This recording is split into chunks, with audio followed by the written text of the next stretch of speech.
that's all right. It's me and you. We got a special kind of friendship. I am not your friend. Sure you are. Fishing buddy? There you are, fishing buddy. So, I love that clip. yeah, that was one of the things that Mad Mardigan and I talked about. Oh, no, I'm sorry, it's Matt Chismo now. And our mutual love of Vince Vaughn is just, god damn, he is so fucking cool. He is cool. I was giving Martin a suggestion for a movie to watch with him in it not too long ago. Yep. Because he's another Chevy Chase / Bill Murray style actor that has that quick sense of humor. He's in real life, he's very quick witted. A lot of people don't know that he's done stand up comedy and is quite proficient with it. And improv is something that he excels at. And we discovered that in his TV series, the Bad Monkey series, which is coming back for a new season, and where he plays that detective down in Florida. And they would show different cuts of a scene with the different things that he decided to say as reactions to. And shit's fucking funny. The guy is a really quick-witted dude. I like Vince Vaughn a lot. Vince Vaughn's awesome. Yep. I would refer to him as a future iconoclast actor. That one day he's going to be one of those actors that people will talk about that, yeah, he had an impact. He had an actual impact. Have not seen anything with him in it that I did not like. Yeah. Well, And he wasn't. Psycho was a terrible movie, but I still watched it for him. And I like Anne Heche. Miss her. We were talking about her before the show that Anima was not aware of the conspiracy around her. And some of it's called theories, but the fact is, look, something happened and she was conscious, and you can see that she didn't look burned in the video. And her hair was still there. Dude, I wasn't aware of her existence. How would I know about her death? Well, you were aware of her existence. You just didn't know who the fuck she was. She was best known, oddly, for being Ellen DeGeneres' partner for a while. I have never watched that chick's show. She was like, what do you call it? She had bipolar disorder, and she pulled an RDJ / Margot Kidder thing where she just showed up at somebody's house one time when she was either self-medicating or got off for medication. But the fact is, they were saying that she was in a coma and that she'd been burned over a good portion of her body. And you can see in the video when she comes up off that fucking gurney on camera from a helicopter and from the ground. Two different people caught it, and she's not burned, and she has her hair, and she's clearly not wearing a neck brace, and she's moving. Yeah, no neck brace, no backboard. Like, and the two guys that are pushing her have their faces covered.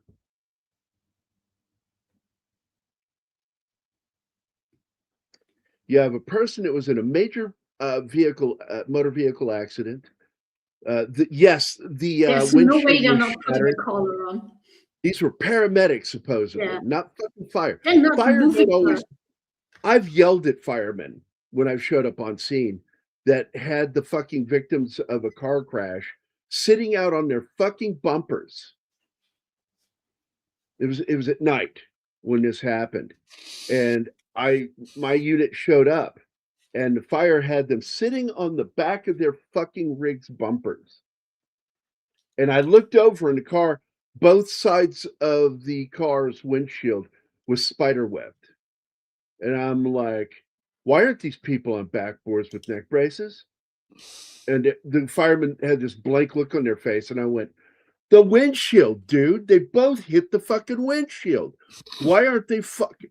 I said, get them on a backboard and immobilize them. Immobilize them, yeah. Man. You're trying to Isn't it already too late for that?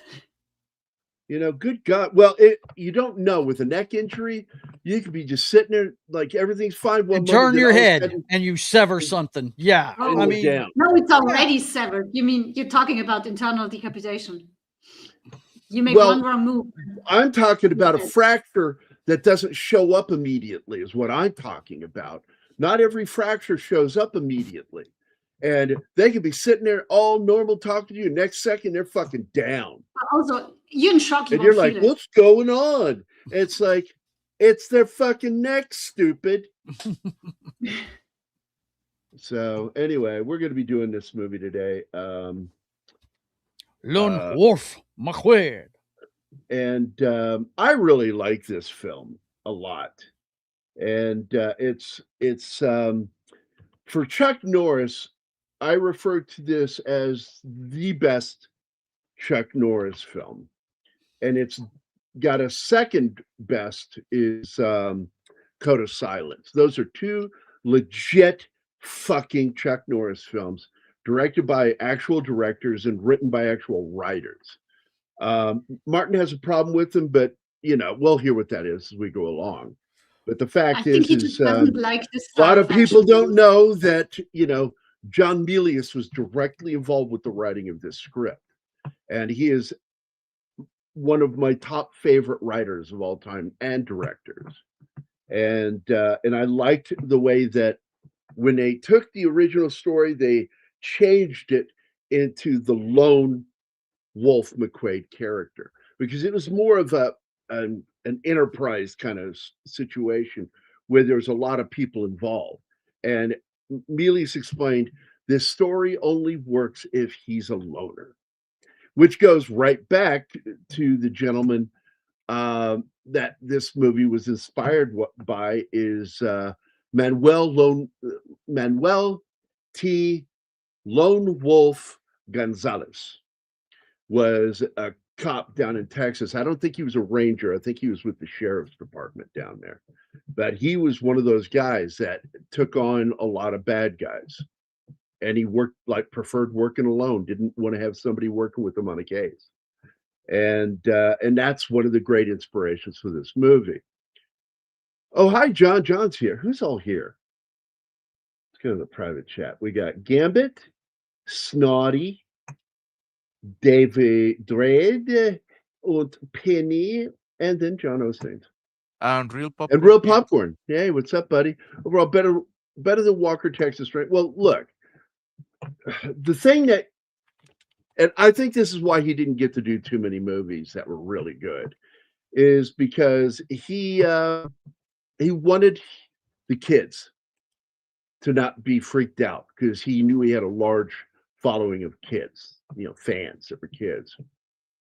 I like Hero in the Terror, and he became more cognizant as his career moved that he needed to really kowtow to the family element, the kids. That's one of my favorite ones too. Real, yeah, it's one of mine too. I like Hero in Terror. I also like Silent Rage is really good too. We're going to do that on Saturday. Yep. And Chuck Norris versus Michael Myers. What's up? Yeah, it's basically what it is. It really is. Okay. And I do like that film for that reason, because it's him versus the slasher. Yeah. I'm the slasher. Anyway. So what was funny though with the other film that we're going to be doing, Code of Silence, is it's got one of my favorite former Chicago detectives in the movie in one of his early roles. And he worked with Michael Mann, he worked with Billy Friedkin, and he worked with fucking Andrew Davis. And Andrew Davis, of course, best known for The Fugitive, but he worked on a lot of these kinds of movies, and Andrew worked with Chuck Norris, and then he worked with Steven Seagal. And he made Steven Seagal's probably best movie, Above the Law. Mm-hmm. And it is his best movie. It went downhill. It really there. is. Yeah. And of course, he directed Under Siege as well, which is another great film of now his career began to die right around, when he did what was it called? Under Siege 2. Yeah. Dark Territory. What are we going in his ass? Why is it called Dark Territory? What a weird name. I mean, back in the 90s, I was making that joke. Why is it called Dark Territory? Like it sounds like an anal probe porn, you know. I'm serious. That's the name of a porno. Like dark territory with Sika, all anal. God. You know. All You right, know. all You remember right. Sika? Ooh. You guys. Yes, You remember? yes, Yeah. Fuck yes. yeah, man. I'm not I found ashamed to say. Yes. my buddy Mark Center had a Sika movie and shared it with Oh. me. And I'm like, fuck yeah, dude. That's classic porn. When there was an actual story and they had to do some kind of form of acting in it. Yeah, Chuck in the Octagon, classic martial arts. Octagon was Chuck Norris's blood sport. Now, again, I want to point out that Chuck Norris has a close relationship with a lot of more martial artists and martial artist actors, and he's good friendships with them. And I just showed a video of I just forgot his name. Oh my god, the little fucking Chinese dude with a weird name. he's I think he's either Filipino or narrow from it down, Chile. please. He was in Sammy Kong. yes, no, not Samo. No? Okay. No, that's a the weird fat. name that I remember from the clips that you showed Okay, me. talking while I'm supposed to be trying to figure this out. So it was in the movie Gross Point Blank, Benny the Jet. Benny the Jet Rodriguez is holding the fucking arm pad, as Chuck Norris is throwing some roundhouses into it. And the third one is so fucking funny. He's 57 years old, Chuck Norris is, when they shot this video. And he fucking nails that last roundhouse into that fucking thing. And Benny's jet goes flying back. And then he pulls it forward. And then he grabs his shoulder and he goes like that. And he grins like, he's like, God damn, you could read his thoughts. Like, that was fucking powerful. He just threw into me. It hurt my fucking shoulder. And it was funny. I like that. You know, Chuck Norris, people don't remember this guy was an actual competitor, martial artist. Yeah, also, he doesn't age. He levels South up. Korea. Yeah, he levels up. I mean, he looks his age right now. He really does. Yeah, he does now. He's still in great shape. I think, you know, and wrestling fans will get this reference. Chuck Norris is the Undertaker of martial arts. He is respected by everybody in the business. They come to him for advice. He's the monolith. He's the guy that everybody goes to. Friends with Stallone. Mm-hmm. He was not just I don't want to call him his trainer, but he was a mentor to Jean-Claude Van Damme. Right. And they practiced together. He taught him some good shit. He also taught him some movie shit, martial arts wise, to help Jean-Claude launch his career. And there's a lot of footage, if you look back, of those two training together. And it's fucking amazing the connections that this guy has in the martial arts film community, as well as the martial arts community itself. Like Benny the Jet, man. These guys trained together, were good friends. He was good friends with Bruce Lee.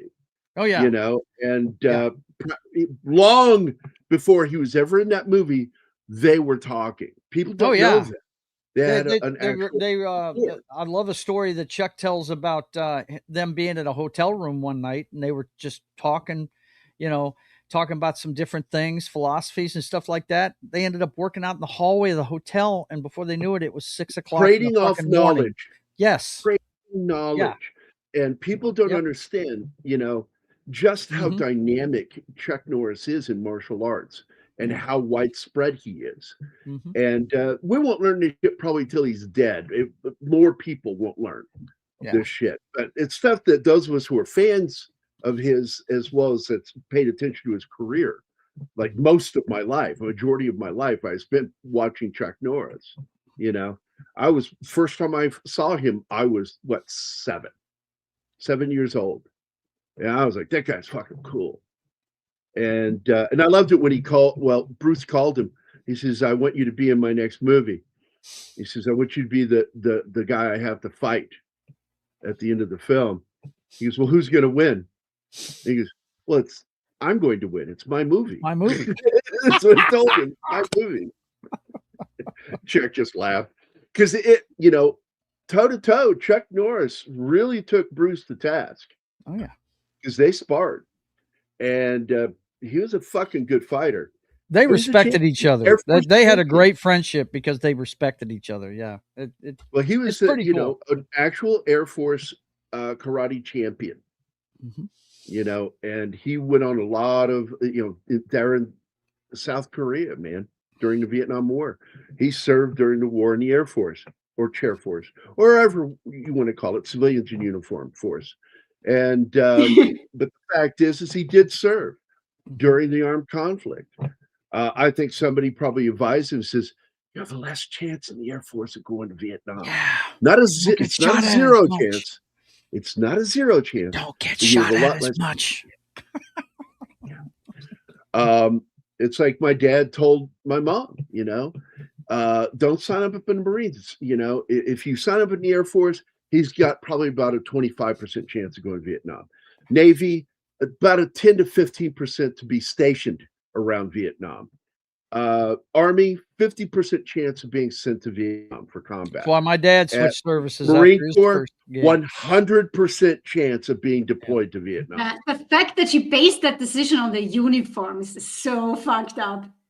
My mom, you know, man. My dad So- switched services after his first 6-year gig because he knew he was going to Vietnam. Mom was pregnant with my little brother, and he was like, And nope. both You know, of the Norris boys served. Yeah. Because his brother died in Vietnam.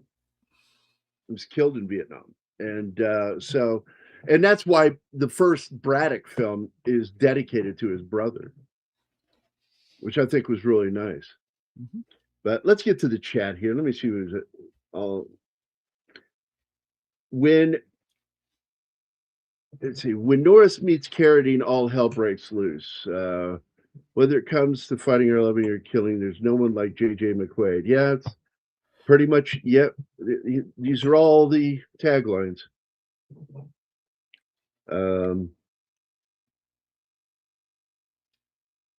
Let's see, any good comments? Looking for some good I comments. start one for you. Oh, you did? Let me go to those. Start all of them for me. Let's see. Davey says Chuck Norris supposedly said while making this movie that Carradine's fighting ability was as good as Chuck's acting ability. That sounds like something Chuck would joke. Well, we know the truth behind that. So no, he's talking about that his martial arts were as good as his acting. Because Chuck can't act. Chuck Norris is not an actor. Well, yeah, look, we're a fan of his because he's a great guy and he's a great martial artist. He Chuck Norris himself. He is the same guy in every movie. Okay, he's I know. Chuck Norris in every movie.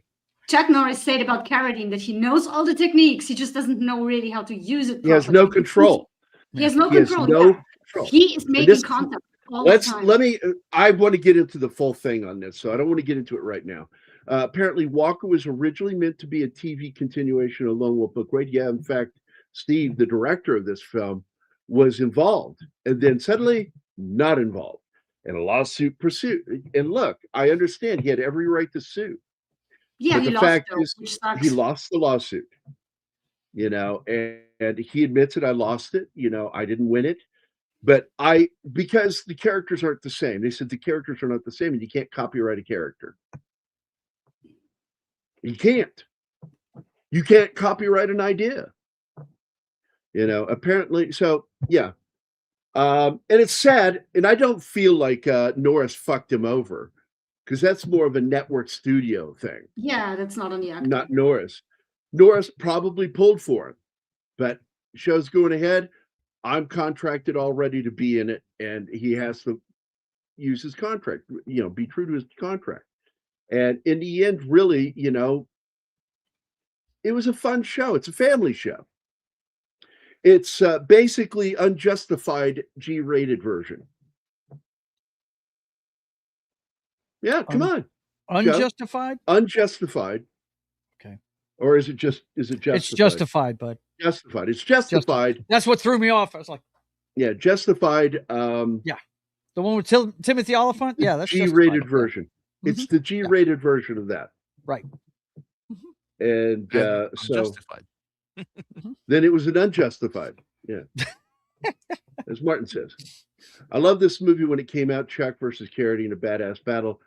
And this was, coming right off the heels of Kung Fu, Yeah. and because it hadn't been that long, because he shot through pretty much most of the 70s. And he didn't really know martial arts. That's the thing you got to understand about Carradine. He really wasn't a martial artist. Acting. He was a dancer, and he used dancing skill, and he learned some stuff, studied some Tai Chi in particular, and one of the forms of Kung Fu. And so he learned some of the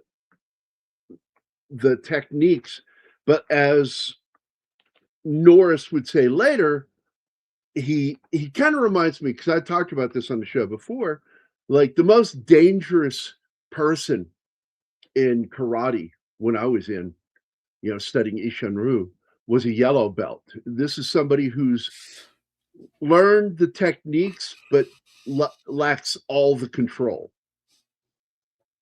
And just enough to get their ass kicked. Sparring with a yellow belt is very dangerous.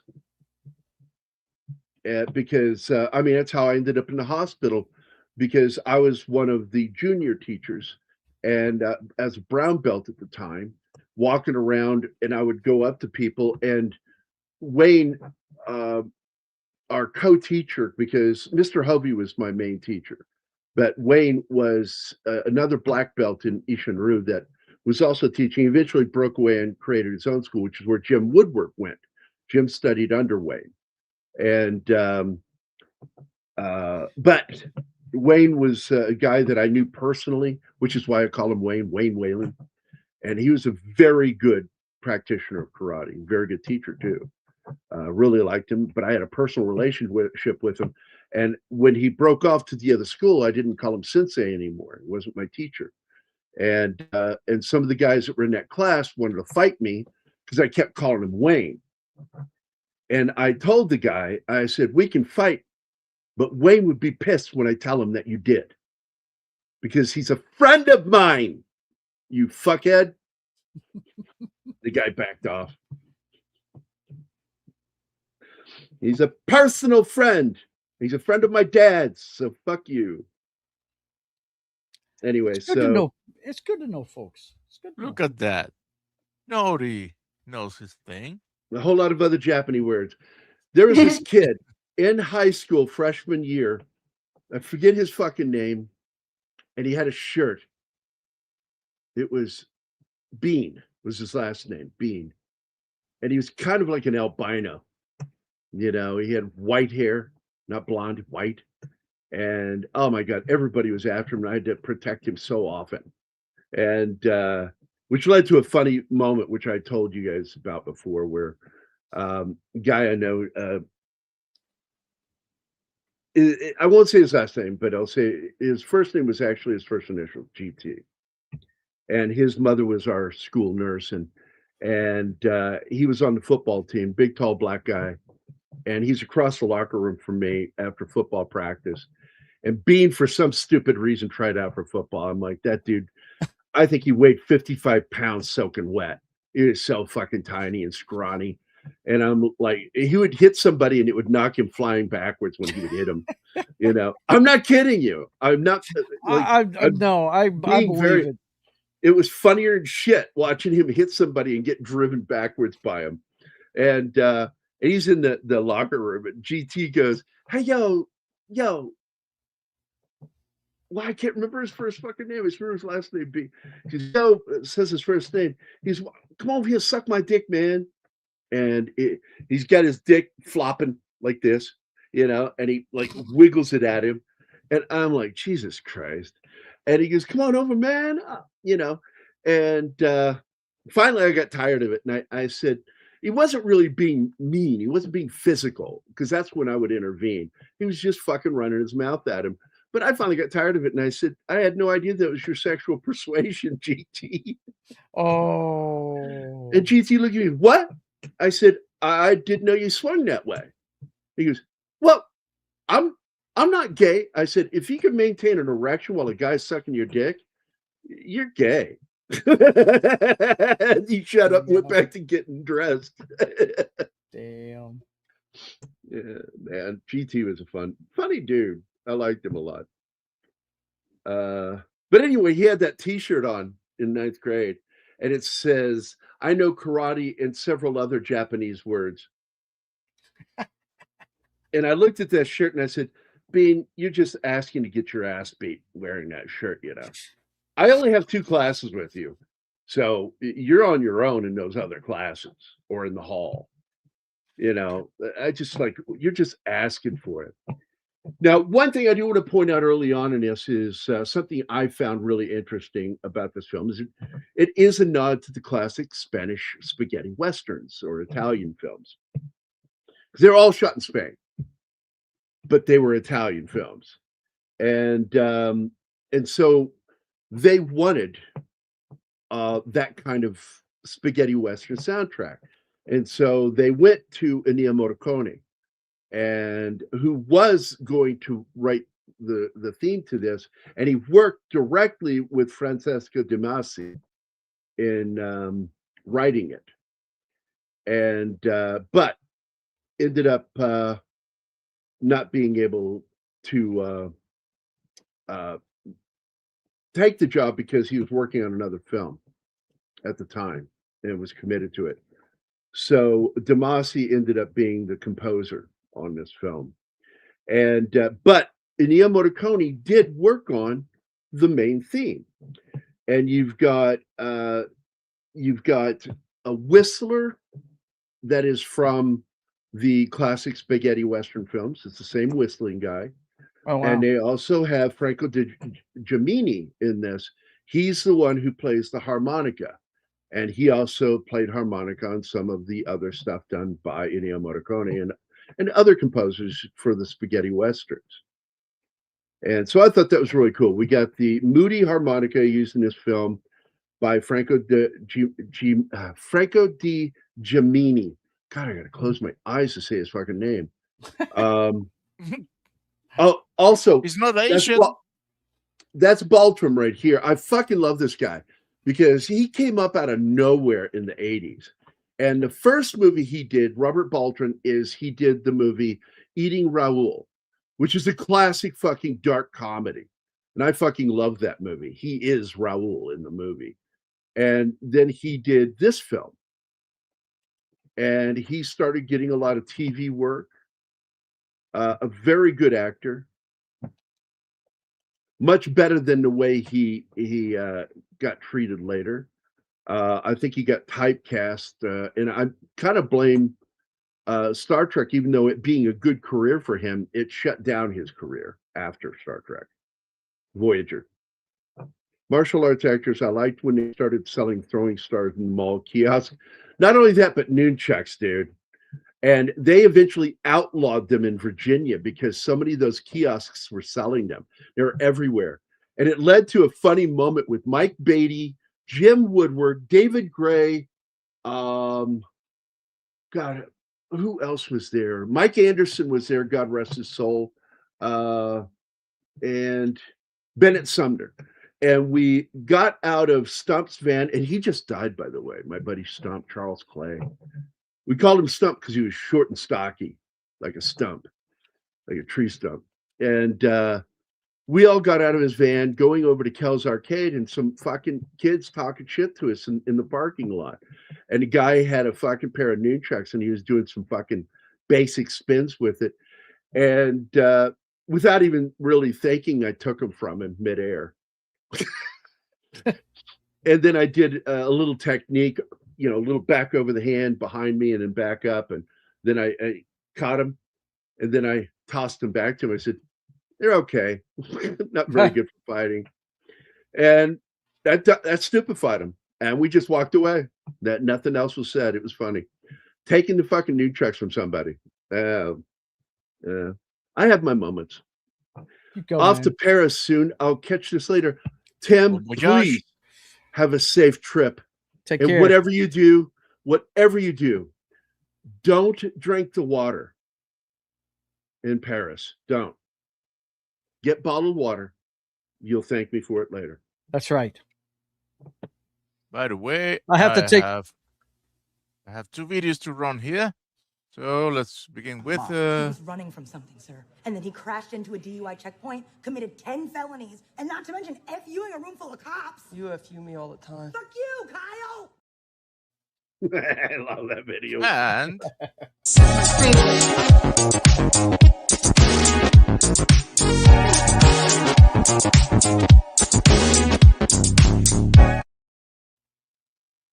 I want to point out that his direct supervisor right there, that's L.Q. Jones. Great fucking Western actor right there. And his boss's boss is played by a guy best known for being villains, is R.G. Armstrong. And I think it's his look, and his basic demeanor, and his voice. There he is on the far right. He was almost always a bad guy. And in this one, he is the foil for Chuck Norris's character as his boss. It's the Dirty Harry thing, you know. You're from the old days. We need you to be more progressive. Blah, blah, blah. Yeah. My kind of cop, my kind of ranger is this ranger that's, you know, family friendly, you know, and yeah, you know where it's going. Very cliche. This movie is full of cliches. I don't care. It is, in my opinion, the single best Chuck Norris film. And it's one of the films that did the best at the box office for him. You know, it's a serious role for him. Yeah, it's kind of goofy at times. I will get into some other stuff because I have a little slideshow of my own to bring up. And and also at the 1 minute and 14, is it the 14-second mark? Was it, honey? I can't remember. There's an actual fender bender accident on camera. It's right when they show the city the first time. Didn't you take a screenshot? Yes, I think I did. Hold on. Let me see if I can pull that up. hey, boss. Let me whip it out. No, Oh, don't. Seeing this, Gambit said, "Oh, I can see this is Mexico." No, they didn't film here, but I think maybe you have noticed. they did. Remember the movie that we did with Val Kilmer? Then he was from Indian descendant. Yeah, Thunderheart. Thunderheart, yeah. Yeah. I think it's the same quarry. Could be. Could be taken on holiday. Quick search. Go look it up. They filmed in El Paso, in Texas, and in southern New Mexico. Not all Mexico, which is where I live. Yeah, that bad guy was that guy was a bad guy. There we go. Lot, wasn't he, Gary? Pause the video, Martin. So there it is. You can see right there. This is caught at the beginning of the film when they show the first blue car aerial shot. The blue car bumps into the minivan. Hits that fucking bus, and you see the bus lurch forward when he hits him. Yep. Caught on camera. And left in. And it always, like, the first time I saw it, I'm like, did I just see that? And I went back and I immediately went and looked it up. I'm like, holy shit, it's a thing. It's a thing. You can actually look it up online. There's a thing that talks about it. I'm like, holy crap, never knew that. That was funny. I love this movie. I really do. Fuck, man. And Martin, I know you don't. So let's get into what your beef with this movie was. Your biff. You're the biff. La Biff. Nah, man. I have so many things that I don't like, and everybody loves it. So I don't want to be a Debbie Downer and being here for ranting stupidly for 20 minutes. It's too late. It's too late. You're already Cat's here. out of the bag, bro. You're automatically a Debbie Downer. No, It's like you were born that way. You don't want to be an anima about this. I get it. Oh my God. I prefer to talk about things that I like. For example, I did notice the influence of Morricone in the music. Thank you for saying that, because I heard the music. This sounds like the good, the bad, and the ugly. And absolutely went for that. They did. This was a and then I looked for the composer, and it wasn't any. And I said, well, and this is another spaghetti western composer. But now that you said that Morricone put his hand on it, I can really notice that. I like in the fight, the final fight, how they after have exchanged like 5 lobes each, they're hurting and tired, which is like real We're fight going to get into it. happen. We will get Yeah. into this because We will. there's been a lot of arguing and debates over this.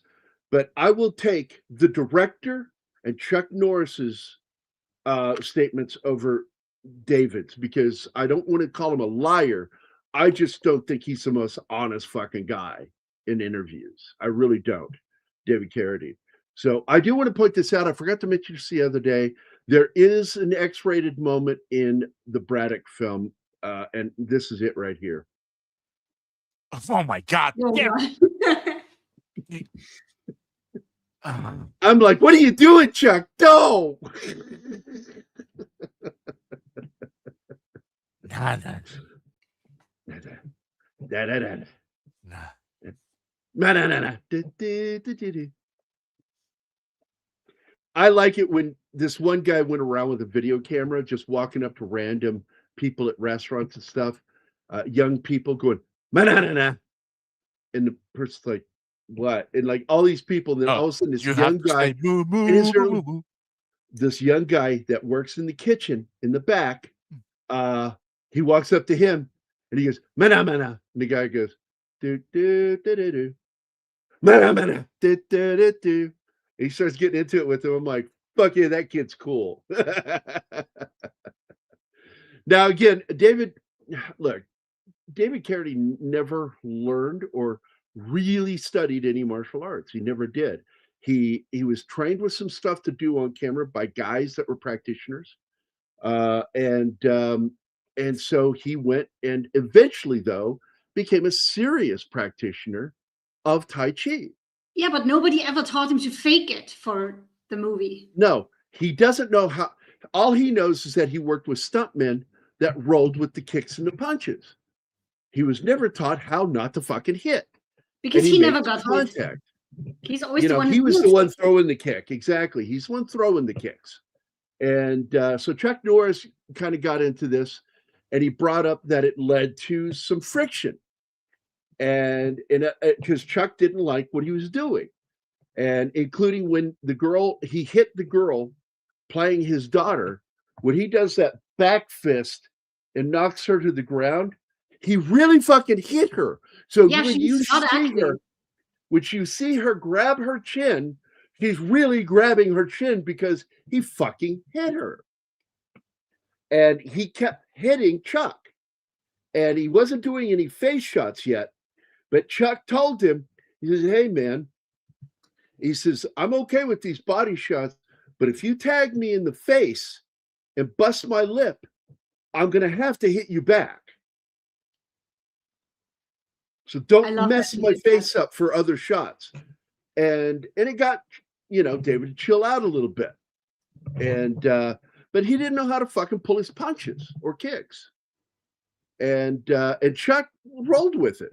He was fine with it, but it did. They got bruised up. And if David made contact with him, he would return the favor. And so David was hurting too. And sure as fuck, I'd be fine getting kicked by David Carradine. I would not want to be kicked by Chuck Norris. Especially for 4 days. That scene, it took 4 days to shoot it. And Carradine said in an interview, they were both old, hurting men after completing it. Did all of their own fight stunts. Yeah. And Norris is kind of like that. He likes doing his own stunts because his face will be on camera. And he knows they're going to see him. By the way, the beard, of course, was grown for this movie, and it became his signature after this movie. And he kept that beard for a long fucking time. In fact, I don't think he's ever shaved it off since. I don't think he did, no. That's why a great joke. What's under Chuck Norris's beard? Another fist. Well, they wanted him to be a rough guy for this, so the beard and the beer, and he had trouble with drinking beer on camera. But I'm glad he did. I have heard zero on any sobriety issues while making this film. But I'm going to tell you, I guarantee you, he was high for most of this movie. Because that guy was like nonstop token. And when I say token, I don't mean like a coin you buy at a park. I mean, he was token up with weed. So, but I've never read or seen anything said about him not being sober. Like, he was drunk. He had some problems with drinking. Yeah, we watched interviews and it didn't come up once. So.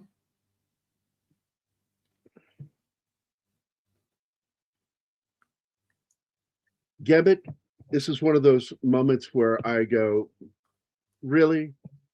Really? No shit, Sherlock. Hold on, guys. Hold on. I have one more. Really? Dick. Are you sure that the first two didn't come first? Gambit? Yeah, right. Well, in reality, that's what happened with the Missing in Action, because the second film was the first film, but the studio liked the second film better, so they made it first. Okay, so there you go. Gambit. If you ever get irritated by Gary's attitude, I'm gonna tell you this. Remember that I have to live with that for more, and remember that poor Anima is gonna marry the guy. We need to start a global campaign to make Anima a statue of Saint Anima. But Gary cracks me up with the Carradine kick comment. Reminds me of when Bruce Lee gets tossed into the car in Once Upon a Time in Hollywood. And by the way, John, if you weren't here the other day, I was talking about the true incident, which is based off of the incident between Gene LaBelle, Gino Judo LaBelle, great fucking martial artist and stuntman. In fact, he's the machine gunner in the movie that we're doing Friday. In the window, you'll see a guy grab a double fucking 30, Browning 30 machine gun. It's two fucking MGs connected together. That's Gene LaBelle firing that machine gun in that scene. Gene LaBelle did not fight Bruce Lee or kick his ass. What happened was he was asked to talk to him because he was roughing up stuntmen. And the talk meant, can you explain to him how to do this? And so that's what he did. He began, first he had to show Bruce that he wasn't a dipshit. He had to show him some moves, and Bruce did not respect judo before he met Gene LaBelle. He respected it afterward. And he even learned some shit from Gene LaBelle, because that's how Bruce worked. He liked practicing and working with other martial artists to see their best stuff and see if it's something that he could use in Jeet Kune Do. And he did. He took some judo moves from Gene LaBelle and added them to Jeet Kune Do. And that's a fact.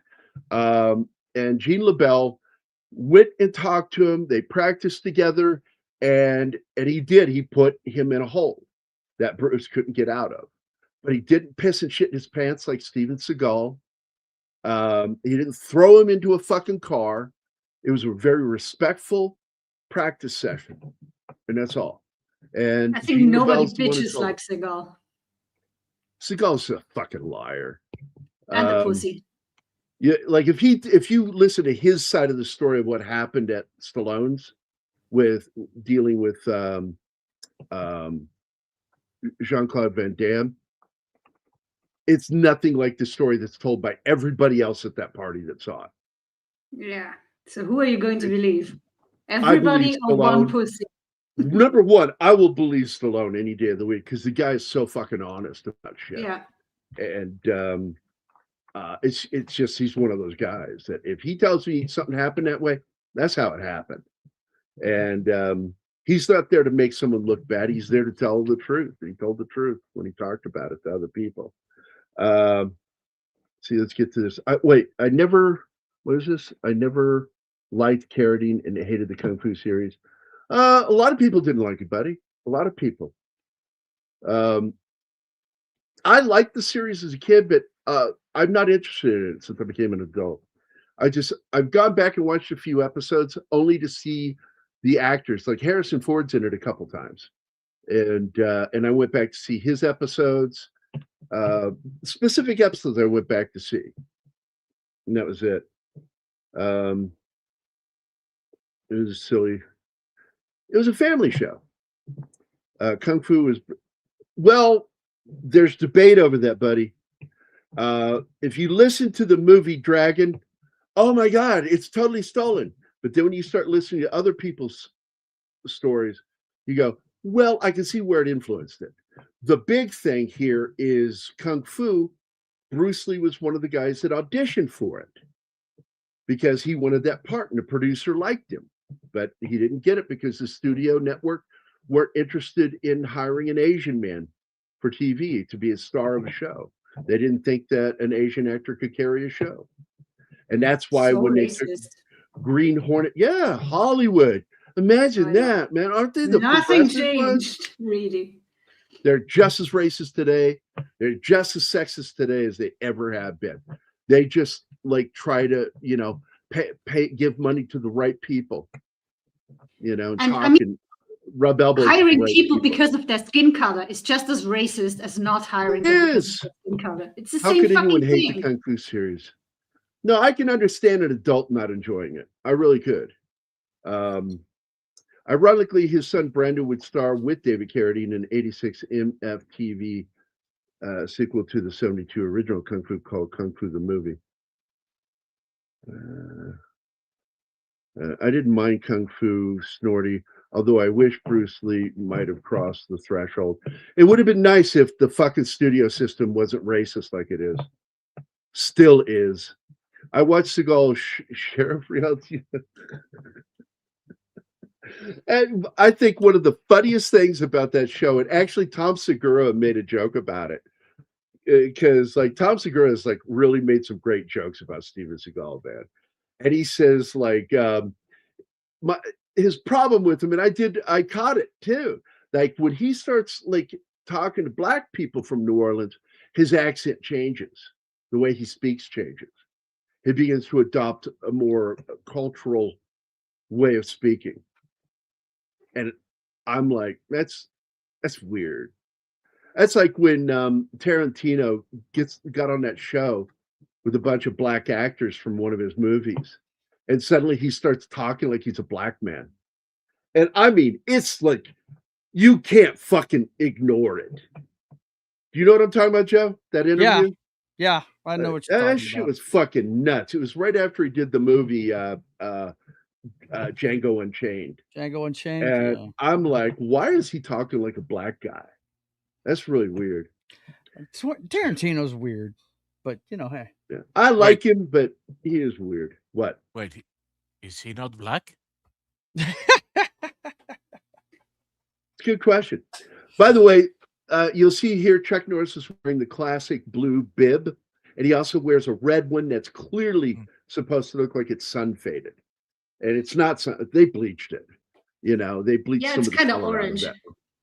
It's really weird. And you'll notice outside it looks a certain way. It looks whiter at the top and gets a little more reddish towards the bottom of the shirt, which is what a sun bleached shirt would look like. But when you go inside right afterward, where he's inside his house and getting mad about her throwing away his beer, suddenly it's a solid color of light red. Like faded red. So it's obviously a different shirt. But the blue one, this is a classic one that you saw John Wayne wear, as well as the red one, he wore it too. And Tom Selleck wore it with Quigley Down Under. And I'm a big fan of the classic Western bib shirt. I fucking love them. You'll see guys wearing them at rodeos too. And yeah, I've gone to a lot of rodeos. I like rodeos. So there we go. And turtles. Mm-hmm. And turtles. John Saxon also appeared in Kung Fu TV series. He was also in the movie. Anybody? Oh, Enter the Dragon. Yeah. Yeah, John Saxon, you kidding me? And a lot of people don't know he was a serious practitioner of martial arts. Yes. Yeah, he wasn't just acting. I'm not going to say, I don't think he was very good. No. But he was a serious practitioner. But he did take it seriously. He had terrible kicks. He had terrible kicks. Did you, by the way, the love interest. I didn't really know when a good time would be to bring it up, but I saw an interview with Chuck on I want to say it was David Letterman, and Dave asked him, "Who was your best student ever?" And without blinking an eye, you know who he said? Bob Barker. He said that guy was so committed. Oh, Bob. Yeah, Bob was a martial artist. Yes, he was. He didn't even bat an eye. He said it instantly. He said Bob Barker. And I thought it was so funny because I had just seen Happy Gilmore right before that interview, you know, where Bob kicks his ass on the golf course, you know. And I just thought that was funny as hell, man. Wow, you know. Absolutely. Bob Barker. That's why Bob wanted to do his own fight stunts with Andy, the comedic actor makes all the movies, stupid right. movies. Happy Gilmore. Yeah. Yeah. Adam Sandler. Yeah. Adam Sandler. Yeah. And but yeah, he's I really like Bob Barker for that shit, man. I was like, holy shit, dude. He always preached to take care of your pets too. Yes, spay and neuter your pets. That's right. Yeah, spay and neuter your pets. Yes, sir. That was his thing.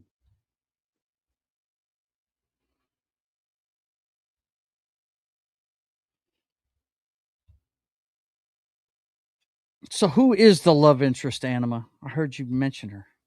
Barbara the woman we just met that went in between them. Yeah.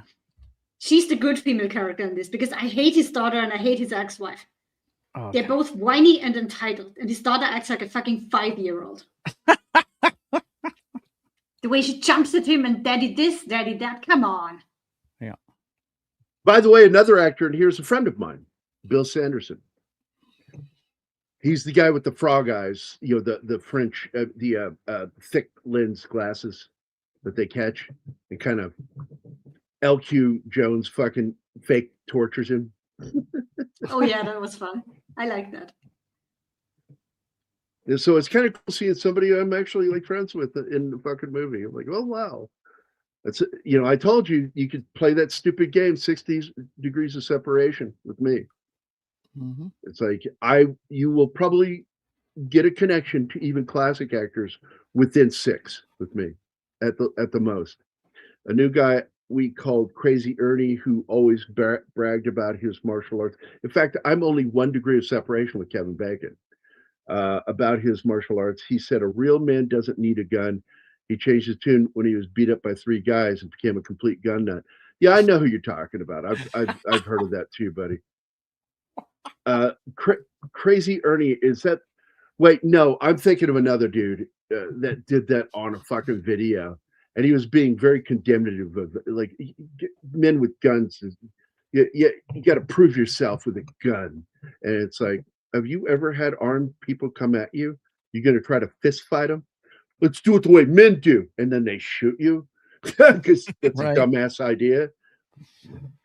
I hear you snort. In a fight, I bet on the guy in the blue jeans with a big belt buckle rather than the fellow with the silk kimono. You goddamn right. And by the way, though he's not the inventor, he was the biggest proprietor of the use of what's referred to as I just forgot the name of it. They made blue jeans just for Chuck Norris, and the other martial artists started using them. And they were special because they had an elastic, or not elastic, it wasn't elastic, it was a separate fold on the crotch inseam, a diamond shape. And it was a separate, so it would allow expansion. It was folded a certain way inside the blue jeans. And so he was able to wear blue jeans and throw those high kicks, because good luck fucking doing that in real jeans. Right? Well, OG blue jeans don't at all. They add stretchy material to pants now. Well, I thought it was stretchy material, but I know that those martial arts jeans, they had a special, it's like a pleating, where they had a separate fabric of blue jean inside that was folded a certain way and then sewn into the jean, so that when you were able to do it, it would expand and allow you to throw those high kicks with blue jeans on. And Chuck Norris was the first guy to use them. Also, he split his pants constantly of the rubber Chuck. Okay, like I'm saying something and I hear you guys talking. What were you guys saying? I was just saying you'd split your pants every time. If you didn't have Anima, that. you were talking to at the same time. What did you say? I was wondering how many pants he ruined before they came up with the special edition. Right. Well, I wore a lot of loose clothes. I've been known most of my life to wear real athletic shorts that go down to your knees, and I wore jogging pants. And sweatpants. togas. Yeah. Yeah, togas. You've seen him. When I started, but I wasn't known for throwing high kicks. My kicks were for lower body. I kept my kicks to the legs or the waist. I would never kick above the waist. No, you're not built for that. You're too tall. Well, I don't think it's a smart thing to it do. would But fuck yeah, with your balance. it does because my center of gravity goes off because all my height is in my trunk up, and my legs are normal length. It doesn't look weird like you think it does, like a big guy running around on baby legs. It doesn't look like that. No one knows, Gary. All we see is your head and shoulders. People who know me know. But me. But I know. And my friends. Covering some more Chuck. Yes, Chuck Norris's week, Country Shape Media. Every week is a week dedicated to a specific person. And this is Chuck's week, even though tomorrow we are doing Backdraft. Kurt Russell. Which I've already I hate I can't be here for that. Now, you know who's having his birthday today? Kurt Russell. Besides Kurt Russell? Don't know. Tell us. Brad Dourif. We should have been done something for Brad. I don't even know who that is. I liked him as a kid. Fuck him as an adult. He's an asshole. Oh boy. Another one of those wokesters. God damn. Oh boy. Crap he's made for TV. Everything's woke. Oh, fuck him. Covering some more check. Let's see. Delta. What's this? Delta Force 3 was originally subtitled Delta Delta Delta. My favorite was the movie Delta Dawn. What's that flower you've got on? Could it be a faded rose from days gone by? Yeah, we're dating ourselves with that one, bro. Yeah, I don't like that song at all, but I know it. It fit. Now I have the Billy Jack movies rushing through my head. I have a buddy who looks just like Tom Laughlin, but he refuses to wear the hats I found him. Oh, man. You bought him some of those fucking sombrero black hats. Yeah. Right. They're flat. Kind of like Smokey the Bear. Right. Black and extended mounty hats. Yeah. Rounded top. I liked Laughlin as Billy Jack. Me too. And by the way, Billy Jack wasn't supposed to always wear that hat. And but it became so popular that he continued wearing it. Yeah. But Laughlin, my God, man, because like he did the movie The Born Losers, which was a Billy Jack film. Okay. And he did not have the hat on. The hat was just for that movie because of his relationship with the tribe on the reservation.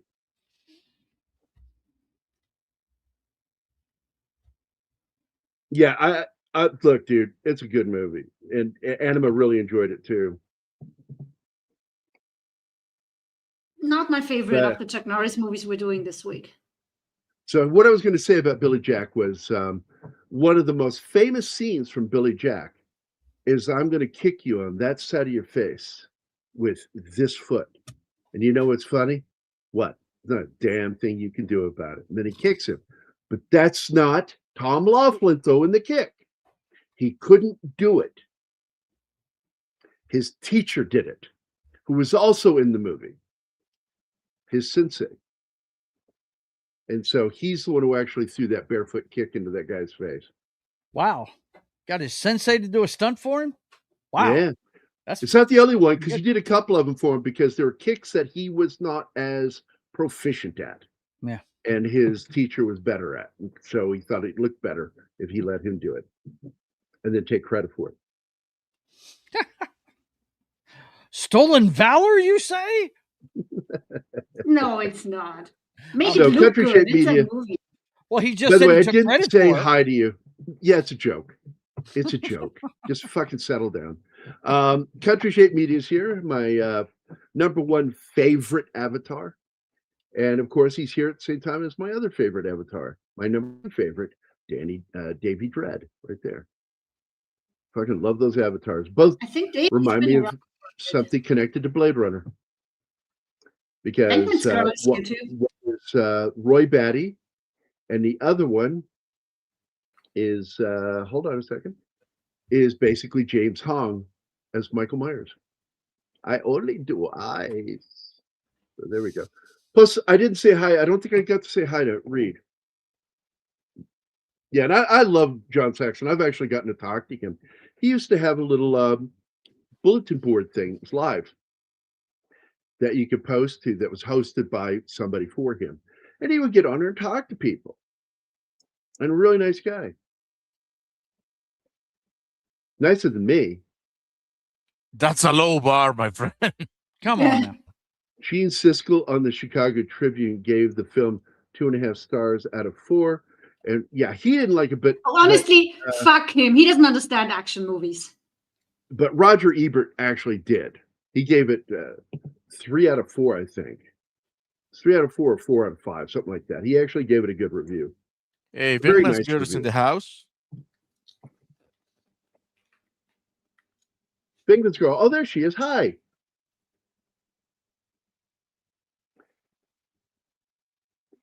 And so there it is. There's Bill Sanderson being handcuffed to that wheel. Bad Gary. You made Snorty cry. They're crocodile tears from a polar bear. Probably. Go eat a steel. Get over it. There he is. God damn, it's so cool to see him, post Blade Runner, or Red Run at the same time as Blade Runner, to be honest. Like, it was within that little window of 5 years.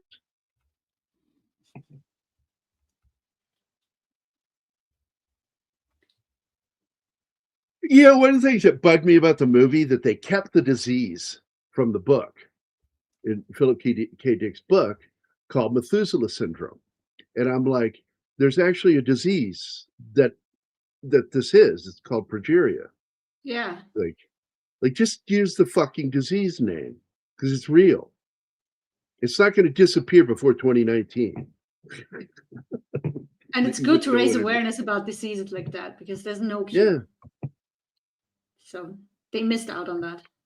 I had a friend who had a mild form. It's actually a mutual friend of Mike Beatty's and mine, because both of us did side work with him painting houses, because that's what he did for a living. There's the shirt. And you'll notice that it's wider at the top of the shirt than it is down below. And that's to imitate sun bleaching. And but later when we cut to the scene where he's inside the house and he catches her fucking throwing his beer out, because now she's his woman. So she's going to run and rule his life and throw his beer out. And rearrange his house. I mean, who the fuck does she think she is to turn him around like that? It's stupid. That's the mother of all the red flags. That chick is crazy. Whoever does that, let her leave. And then move and change your number. Don't switch out locks, because they'll get around that. I'm telling you. If you meet somebody that fucking crazy, yeah, don't fuck around. That's the only thing I don't like about her, that she did that to him. And he kept her around. Apparently she was good in the sack. Well, he's clearly a drunk. He drinks all the time. So they like women like that. That way they can smack them around later when they're drunk. So now he's wearing a different shirt that's more of a solid pink.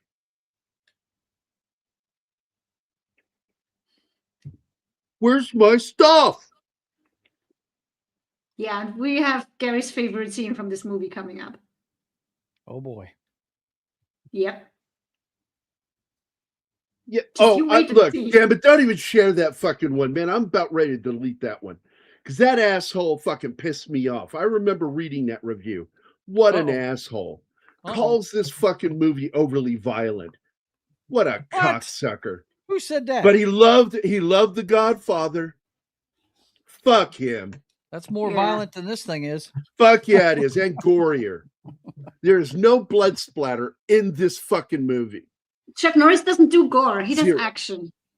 Because he cares Hey, about there's his... not much that's more gory No, than he Sonny's cares about death his in The audience, Godfather. and he knows that Yeah. kids watch him too. He wants kids to be able to watch his movies. Kevin Thomas is like the biggest fucking. I'm not going to put it on screen. I'm not putting that on screen, man. Fuck No. Kevin Thomas. That guy is such a fucking lying asshole. Yeah. Talks out one side of his mouth one day, then talks out the other. Fuck him. Yeah. Gary, He's a terrible critic, man. Yeah. tell us he how you is. really feel. He really is. Right here, sounds like a typical LA Poussoir. You goddamn right he is. Wow. I like that. That is a very, very polite French way of calling him a pussy. Fuck, man. I know. I've read Kevin Thomas's reviews. That guy's a fucking asshole. I can't stand that prick. Okay, so here's the scene. So I'm going to go ahead and pause. Do your slideshow. Absolutely. This is absolutely a fucking sex scene. And from the moment it starts with the hose, it is a fucking sex scene. First, we see this. She's got the hose over his crotch exploding. And what happens? It sprays all over the dog, and the dog doesn't like it. Like a dog wouldn't in real life. And then now it's her orgasm because she's holding it out away from her, spraying away as he's in between her legs. It is clearly intentionally done. I'm telling you, I'm not guessing. That was fucking not even subtle to me. That's awesome. Not even close to subtle. I bet that the director thought that shit was funny doing that. Now, what I'm going to also tell you is Chuck Norris is so nice. I don't think he even knew. But the You should have heard director Gary's knew. commentary while we watched the movie during that scene. I died laughing. Yeah, I used more gross words like ejaculate. Oh, yeah. Like ejaculate hits the dog. Doggy does not like ejaculate. And of course, that's a wolf. And I'm like, wolves love water. Why doesn't he like that water? Okay. Whatever. So that's it. That's my little commentary on this fucking scene. I hope you enjoyed. It was all for your edification. Yeah, I enjoyed it. I don't think this movie is a turnoff. No way. He liked doing that scene, by the way. I'm not gonna try. I think it is awesome ass He movie. says It it's is. way more It's fun to do a scene like that than a scene in bed. Yep. Okay, I like it when guys try to be tough with him and he does short punches with them. That is my fucking favorite thing in the world, man. Like an uppercut, just people don't understand the power of a fucking good uppercut. Like most of the times I've knocked people out, it was with a fucking uppercut. Well, if you hit the jaw just right, doesn't it hit a nerve that will basically jolt your whole body? It down will. to the There's an ground? electrical charge that goes to your fucking brain when you hit someone in the jaw, especially if you hit them right here. And the way I would do my uppercuts is I would come up like that and catch them right here. And they would drop every time I made contact. If I missed, I'd get a grazing shot, wouldn't work. But man, if I fucking got the hit in there fast enough, I've knocked a lot of guys out. I've watched a lot of boxing, and it sure seems like when you get hit on a really good uppercut just off the chin, yeah, they usually hit the deck. Pretty fast, Gary? man. By the way, just to give you a real number, I've knocked out, like in the ring, I've knocked out 3 guys, knocked them out. And in real fights, I've knocked guys out multiple times. And I would say the number's right around 10 to 11 total knockouts in my life in fights, going all the way back. Gary, to, remember today's German word? Oh, boy. You can say it. We I don't need to care know as your well. safe words, Kampfzwerg. Anima. No. Go ahead again. Say it He again. learns funny German words almost every day. And today's word, he sends them to me in the morning. And today's word is Kampfzwerg, which means battle dwarf, and this is what this guy is trying to be and failing at it. Battle battle dwarf? Why does that word exist? Why do you have a word for that? It does I've been exist. called it before. It's a German word. It's I know. from Germany. It's from Germany, but it's filtered over to all of the other German languages. Don't make fun of the Germans like that. They use the battle dwarf to carry the colors of the combat. I need to know, why is the reason there is a word for that? Okay, hear me out. Germans. I had a German coworker in Croatia, and one day he sees me walking out of the storage with one box of beer in each hand, and they were full. These things are heavy.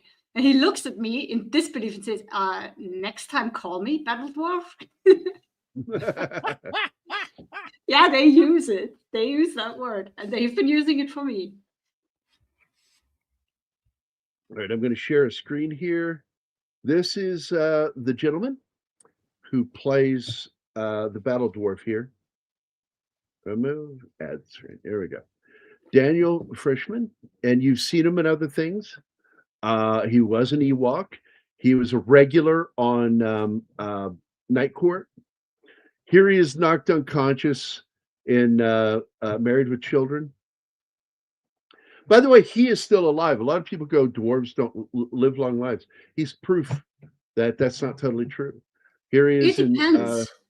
Not all of them have all the comorbidities. This is from the Ewok Adventure, made for TV.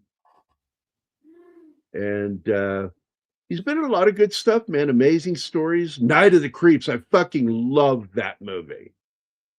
It's a classic fucking monster movie. Alien invasion movie. My goodness, some of the Fairy Tale Theater, the Ewok Adventure. He's in this fucking weird movie by what's his name, the gay director, Paul Bartel, or Tab Hunter and Divine, Lust in the Dust. A lot of people didn't even know when this movie came out that Tab Hunter was actually gay,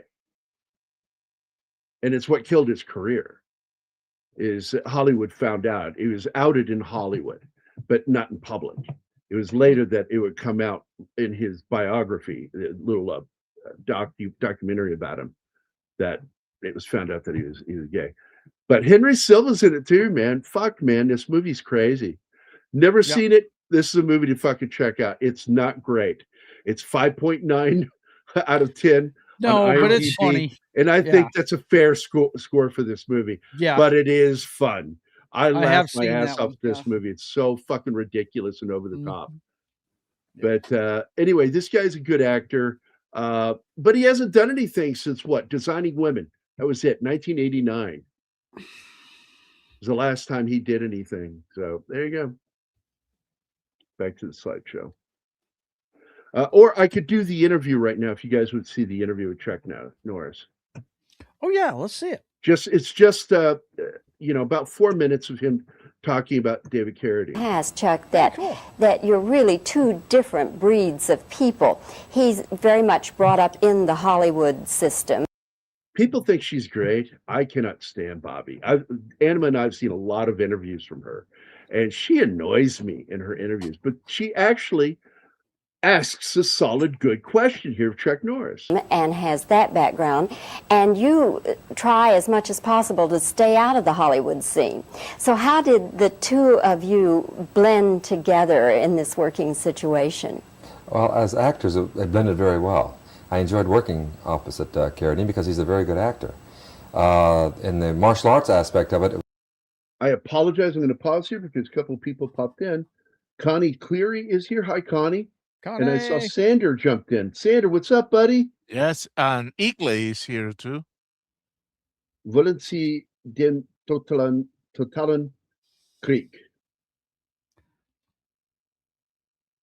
Wollen Sie den totalen Krieg? I don't know how to say that word. Anima? Totalen or totalen? I don't know how to say that. We have lost Anima? Apparently. She may be. She's muted, so she's not gone forever. She's probably dealing with Psycho Kitty. Mm-hmm. I'm gonna get an AI version of Psycho Killer and have it say Psycho Kitty, just for Amelia, that we can play on the show. Psycho Kitty. Do you want a Total War? That's Oh, got it. Okay, discretion. you want the Total War? It was a little tough because David is good in the martial arts up to the point of knowing how to do the techniques, but not good to the point of. He's being very polite with him here, I think. Yes. Yeah. Because I don't think he's all that good. Knowing how to control the techniques. And what happened is that, in fact, when I went on the set, the opening scene, this big fat bandito, had done a kung fu segment with David, and he was telling me, he says, you got to watch Dave, he gets very wild. When I was doing the kung fu segment, Dave cracked one guy's sternum, and he threw a kick at me in a fight scene that if I hadn't ducked, would have torn my head off. So anyway, Dave comes on the set 2 weeks later, and I have no time to rehearse with him because I'm working every day. So I had my stuntman work with Dave. Well, he sends 2 of my stuntmen to the hospital. Damn. You know, because they weren't expecting him to make contact like he did, and he cut one guy's eye wide open, and he busted another guy's mouth. And the scene, you know, with the girl, where the girl, my daughter, he nailed her right on the chin, dropped her like a log in the film. I mean, that was really a hit when he hit her, knocked her to the ground. Because when you see her holding her chin and she's in shock, I mean, she was totally in shock. She couldn't believe she'd been hit. So what then is how does he react? So yeah, David Carradine beat children. Oh my God! When he realizes what he has done. Well, he doesn't. The thing is, he doesn't know the difference, because being on the Kung Fu series, he was always the kicker, not the kickee. He was always. Which is a polite way of saying he's a fucking idiot. Initiating the kids. Maybe he learned a so lesson he never thought doing the anything about it fighting when he with hurt somebody. Chuck. You know, he just thought that I was doubt his it. territory. He'd never been given a receipt. It pretty much went the same way on this film here. He just thought, well, that's the way you do it, you know. And if you don't know any difference, if you don't know the difference between control and non-control, then there's no way to compare the two. And in his case, he didn't know the difference. And so I had to be much more aware, because when I'm doing the fight with him, when you're doing a fight scene, you have to totally expose yourself. Because when like he hits me, I've got to stick my head in there. And the other thing he's not really talking about here is there was zero choreography here. This is just them going at it. There was no practice. They wanted it to be that way, yeah. Steve over on the Western Channel talked about this. He said that they wouldn't even talk to each other, but between cuts. They would just walk away and then come back and just go at it. And nice. It's an completely improvised fight scene. That's why it that they will miss. And with stunt guys, you have confidence in these guys. But with David, I was watching. I had to keep very aware of where he was throwing his kicks. In fact, there's the scene where he knocks me to the ground, and when he kicks me in the ribs. Well, there's a way of kicking where you don't have to hurt the guy, where you keep the leg straight. But when Dave came in to kick me, I saw him cocking that knee back, getting ready to smash me in the ribs. I said, uh-oh. So I tensed up, and boy, he laid it on my ribs really hard, which made it hard for me to roll out of it. And the director said, well, Chuck, you got to roll more. And I said, I can't, I said, I'm having to take his kick first, before I can initiate the roll. He said, well, try it. So anyway, we went through it 12 times, and each time it was the same way. It was just a smashing kick in the ribs. So we had to move on. And then it went on a little further, and then each time. And he is kind of politely saying that he also, anytime, he's not going to say it here, but I've read it and I've seen it said by other people involved that said that every time David made contact with him, he'd make contact back and let David know, you hit me, I'm hitting you back. Which he does say here that if you hit me in the mouth, I'm going to return the favor. That's the only time you hear him say it, that I will kick you in the face if you kick me in the face. That's the only way to deal with people like that. It's called giving a receipt. Yeah, it's giving a receipt. He was really hitting me full power, but I told him, I said, you hit me in the body, it's fine. I said, I won't retaliate if you hit me in the body. Here I said, it is, hit me in the right face. here. So I'm going to retaliate, because if you smash my mouth open or something where it hinders my other scenes. Well, he says it here, but he says that he's not going to retaliate against the body. That's not true, because he did. And that is why David was also bruised up in this fucking fight scene. He got fucking hurt from his kicks and punches. Then I'm gonna have to hit back. So anyway, we finally got through the fight and all the stuff here, but it was rough because I wasn't used to working with people that I had to be nervous about as far as control. Very polite. Yes, Very the guy, he's a fucking class cool. act. You can say whatever you want about Chuck, but he's a class act. He's not going to throw anybody under the bus. That's about as close as he probably ever came to throwing somebody under the And I bus. love how Unless you're a villain in a bad he's such a bad guy in a badass movie. guy. That when, Oh my god! yeah, he's such a he says badass. something. I want to get my fucking joke in. Good God, he would not throw anybody under the bus. Say it again, Joe. That's about as close as he'd ever come to throwing somebody under the bus. Unless they're a villain in one of his movies. Thank you. Anima was bound and determined to stomp all over that. Oh She my wanted God. to stomp all over my fucking joke. That's it. She wanted to throw you under the bus. No, goes, the "I'll joke. teach you." She wanted to throw the joke onto the bus. Oh, is that what it was? Okay. Oh my God. What the fuck is this? Anima, is this real? Is this a real yes, word? it is. Yes, it is. And what does it say? Fingerspitzengefühl. When you literally translate it, it means the feeling in the tips of your fingers. So it just means to have that means being very delicate about something. Oh, fascinating. Oh, now he's wearing a It's weird brown language. one. And it almost looks like denim. I don't know what the fuck that material is. He's wearing a bed shirt again. LQ is such a cool fucking actor, man.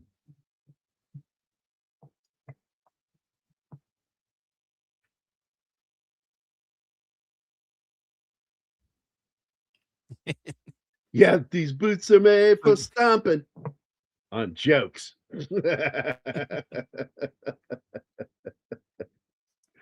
That's okay. Joe and I did a reenactment.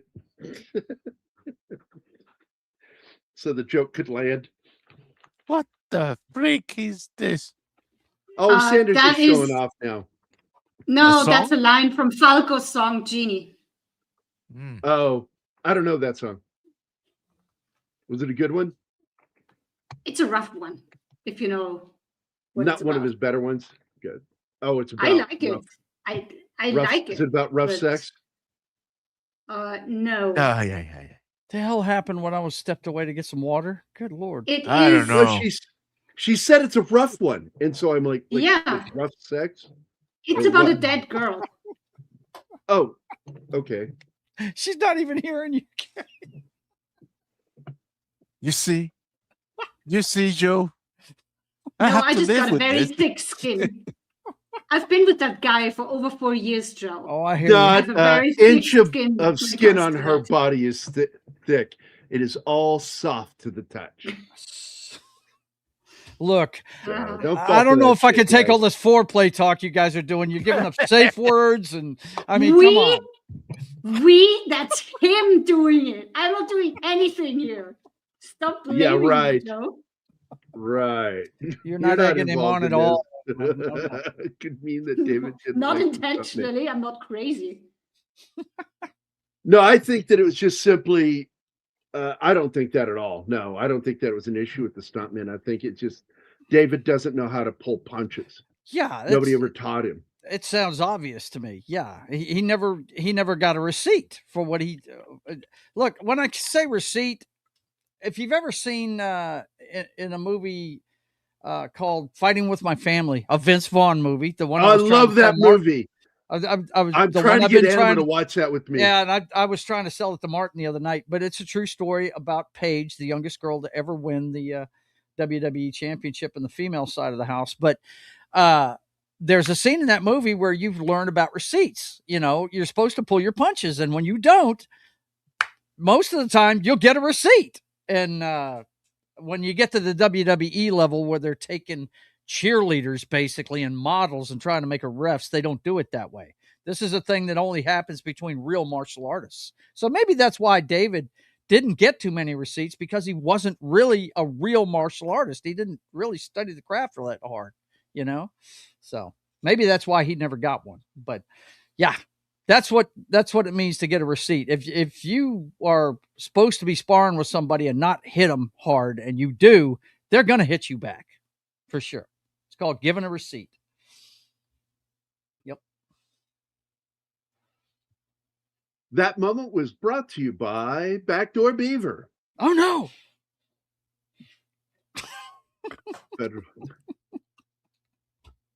Yeah, and this is so reminiscent of your typical Dirty Harry issues with his command. Yeah, he's we saw that in the first. Yeah, we saw this in the first movie, Dirty Harry movie, and that's where a lot of this comes from. Which is funny because Milius was involved in the writing of this, and Milius was also involved with the writing of Dirty Harry. In fact, that was his first gig in Hollywood. If you didn't know, did not know that. Very cool. One of my favorite movie franchises ever. My favorite installment's the second one. They've all got their moments, but I love the second one, man. And everybody that was on that hit squad, the motorcycle. Oh, no! Look. It is wrong guy. That's the wrong guy. There you go. That's just Martin took me off of you, and I don't know why. He wanted to be center. He likes to be the center of attention. Hello? See, he did it again. He doesn't like you being the center of attention. He's jelly. For real. What's up, Mad? What's Gucci, dude? I don't know if you saw my comment about this movie, but growing up, I had like 3 movies that were constantly in location. I'm talking from a toddler. It was Indiana Jones, Temple of Doom, Lone Wolf McQuade, and man, I can't remember. Oh, and pretty much anything Steven Seagal after a while. But I have watched this movie so many times. It has one of the great. The score is phenomenal. Has the greatest scene in any movie ever when he's buried in his Bronco and he uses the power of beer to pull the car to an angle to where he can spit out of the car grave that they dug. Oh yeah. Yeah, and the fun part about that moment that I remember when I was in the theater watching this, because I saw it opening weekend in Manatee, Illinois, dude. And the scene where he's crushing down on that fucking gas pedal, it looks like it's fucking Chuck Norris's strength pushing that thing out of the dirt. Engine. I think what it is because you know what electrolytes are, right? Yeah. Well, Texans, we have beer lights, which is basically the same thing, but they are activated by the power of beer. And so that's why you know what I mean? He lets it soak through his skin, directly, and he ingests it. And then that's why he's pulling on the on the steering wheel. Why else would you be pulling so hard and yelling that's not how cars work, bro. It's not an airplane. Right. So obviously he pulled it to an angle to get out. By the way, where you guys at in the movie? You weren't here earlier because I was talking about the soundtrack specifically earlier. The score is amazing. It was intentionally done as to sound like an homage, spaghetti western. Not an homage to spaghetti western. And you've got the same whistler who Morricone used in this movie. It's a not Morricone. And you also have what's his name? Franco de Gemini is the harmonica player who had worked on like The Good, the Bad, and the Ugly. And of course, Francesco De Masi is the composer. But what a lot of people don't know, because it's not in the credits, is that Ennio Morricone was there with Francesco making the theme for this movie. So he actually did play a part in writing the theme for this movie, just the theme. And he was not able to take the gig because he already had a job that he had to go do. And that's why Francesco was brought in. Man, the score they did it in his style, and it's amazing. The score that they play while he's buried is the best part. I It's phenomenal. Just the way it builds, it has like dun dun dun dun dun dun. You know what I mean? It just keeps building and building and building. Ah, it's fantastic. Great movie. This is I got to tell you, Carradine. I love David Carradine, but Yeah.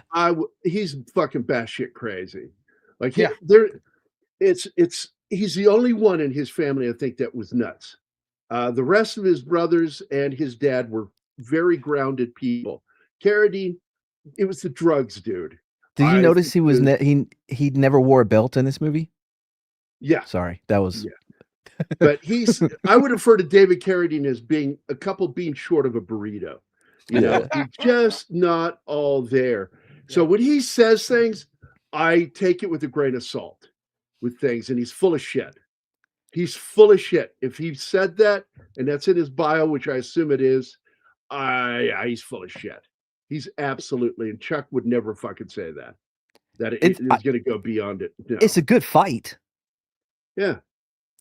I wouldn't put it on that level at all whatsoever. But by the way, I didn't know a lot of Hispanic people growing up because I mean I grew up in East Texas. You know, we had one Hispanic family in our town, and I thought he was Hispanic. I thought he was a Mexican because they go to Mexico, right? Right. Yeah, I thought he was Mexican. David Carradine, yeah. Yeah. Well, he tricked a lot of people into thinking that he was Asian, or part Asian, half Asian. Oh, I never got that. Because that was in Kung Fu that he always squinted his eyes all the time. And I'm like, yeah, Hollywood's never been racist. Come on, guys. And nobody killed her. Ranger didn't live to tell about it. Sorry, I'm just going over the whole movie in my head. Have y'all gotten to one of my favorite scenes where he meets the video game enthusiast little person? Oh, yeah, we're way past that, dude. Oh, my God. Yeah. How it comes out of We're nowhere. coming, yeah. It doesn't really do much for the plot or to move the narrative along, but I love it. It's bananas. Oh, you guys are getting ready for the invasion. Yeah, Daniel Frischman is the dwarf actor. And that guy's been around for a while. He was on Good Times. He was on Night Court. He was on Married with Children. He was an Ewok in the Ewok Adventure. He was in the movie Night of the Fucking Creeps. He plays the alien zombie in the movie. I mean, my God, this guy's been around for a while, dude. And he's still alive. His last thing he did that's credited for film or TV was Designing Women. But he's still quite alive. Wait, didn't that go off the air 20 years ago? Yeah. He's still kicking around or being kicked around. You never know with dwarves. Like, oh, he's still around. His last credit was Designing Women. Yeah. Yeah. Mads, if you don't mind my asking, what part of East Texas you from? Outside Tyler. Tyler, I'm not far from there. I'm Shreveport, Bossier area. Oh, okay, right, yeah. The other side of the border, man. Yep. Oh, you're on the wrong side. Louisiana. How far? But Yeah, they call it Shreveport, Texas up here. I mean, we're so close to the border. They wish. Yeah, right. How close are you guys to Texarkana? He's about an hour away from it. I'm about maybe 30, 45 minutes. It's north of me. I mean, I'm in San Antonio now. Right. A little bit more of a drive for me. Tyler, Texas. I always liked Texarkana because of the Boggy Creek monster. Yeah. Mm-hmm. And I went there with my dad a few times to see if we could find the Boggy Creek monster. That was filmed here on Caddo Lake, as a matter of fact. Mm. Man, that Bronco with the supercharger. What a... it would not fucking really work in real life, but it's pretty fucking cool. It's awesome. Freaking, that turbocharger would rip that fucking thing apart, man. And then OJ's cousin ruined Broncos for everyone. Yeah, come on, bro. My dad had a blue Bronco. Sandra is trying so hard. Are you just going to keep ignoring him? No, just ignore him. Yeah, just ignore him. Okay. Who? I tried something. We have never ignored Sander. It's time we try it. See what happens. Nah. You know Martin can't. First time. Got 5 terrorists going southeast on Bakalakadaka Street. There you go. Only one video for show, Sander. Remember that. Yeah. All you got. Oh, man. Because everybody knows I'm a big fan of Team America, man. I fucking love that movie. It's a good one. The original idea is they wanted to completely remake Armageddon with puppets. It was their original idea. but they couldn't get the fucking rights, and they knew that he would sue them. So they went, fuck it, let's do this. And so they did a movie that makes fun of Michael Bay. I think it's a better Clearly. choice I do too. because Yeah, it's Armageddon original in its own is a way. classic. Yep. Say what you will about the science, but it all checks out for me, bro. All makes sense. T to B, guys, top to bottom. I dig it. I dig that movie. I always have. Makes my me cry, favorite man. line in it. My favorite line in it said by Will Patton. Man, what are you doing with a gun in space? That's a good line. Do you know when Ben Affleck was doing his no Harry, don't go or whatever? When Harry sends him back, like Right. takes his place to stay behind. Right. Ben Affleck had food poisoning and was having to stop and puke the whole time that he Oh my during God. that scene filming So it. he wasn't acting. Wow, he really Yeah, was in pain. he said he had no idea he could be like, "Hey, I'm puking and shitting everywhere. Can we do this another time?" So, by the way, I am 0 degrees connected to this movie, man, because I am actually close friends with William Sanderson, who plays the guy that gets handcuffed to the wheel. Oh, You know, I like that background. guy. He's a friend of mine. I've known him for years. No shit. Yeah, I got pictures of him with the baby, man. Him and his wife Sharon. They're good Oh, people. that's awesome. Man. Yeah, he's great in this. I can't remember He seeing doesn't him have in very anything much of else. a part. Well, he was in Blade But he Runner. stands out though. He's memorable. Yeah, he's got those thick glasses on. He played J.F. Sebastian in Blade Runner. He was in the Newhart series where they ran that hotel up in Connecticut. He was what's his name? Bob, my other brother Bob. My name's Daryl. This is what was it? Daryl was his name, right? And then What the is other this? two in the Newhart series, Newhart. What Where is that? he Some ran the hotel. 70s, like No, 90s. Actually, yeah, I might have been late 80s, Gary, but yeah, it was the show went that in- Bob Newhart did after the one where he was a psychiatrist for years. Yeah, I'm pretty sure this was Bob when- Newhart was dead by the time I was born. Yeah, but he just died, Dick. He just died. You were such a fuckhead, man. I mean, but you bring it up so nonchalantly, like the 90% of us is going to be able to remember the Bob Newhart show that he did after some other show that we've never known. I could not pick him out of a lineup, by the way. It was like one of the number one shows on TV at the time in the 90s. Because he was on at the same time, dude, as what's her name? Where she actually, it was 82, Gary. It says here 82. Yeah, the Newhart show. 82 to 90 is when he did it. Yeah. Well, so it ended in 90. So basically, when he says in the 90s, Well, technically, he's right. Holy shit. no, 1990. that is an 80s show. Because I know that it was on at the same time as Murphy Brown. See, Murphy Brown. I've never seen Murphy Brown either. Is what that blonde chick? She's a lawyer or something? Right. I may only know that because no. She's a reporter. on the okay. TV network. Well, in the 80s, women could only have 3 jobs: reporter, lawyer, or nurse, I mom. think, right? Waitress. Nurse or mom. They were waitresses too. Oh, waitresses. But yeah, no. And the only reason I kind of remember it is because of VH1. I love the 80s. Oh yeah. Fuck yeah. VH1. I love fucking VH1, dude. I used to Oh, love MTV, it was but great. once VH1 came out and started Hi, doing Penny. those fucking documentaries. Hi, Penny. No, Hey, bye. Penny. Just- Have a good day. All right, this video is for Mad. Are you ready, Mad? This one's just for you.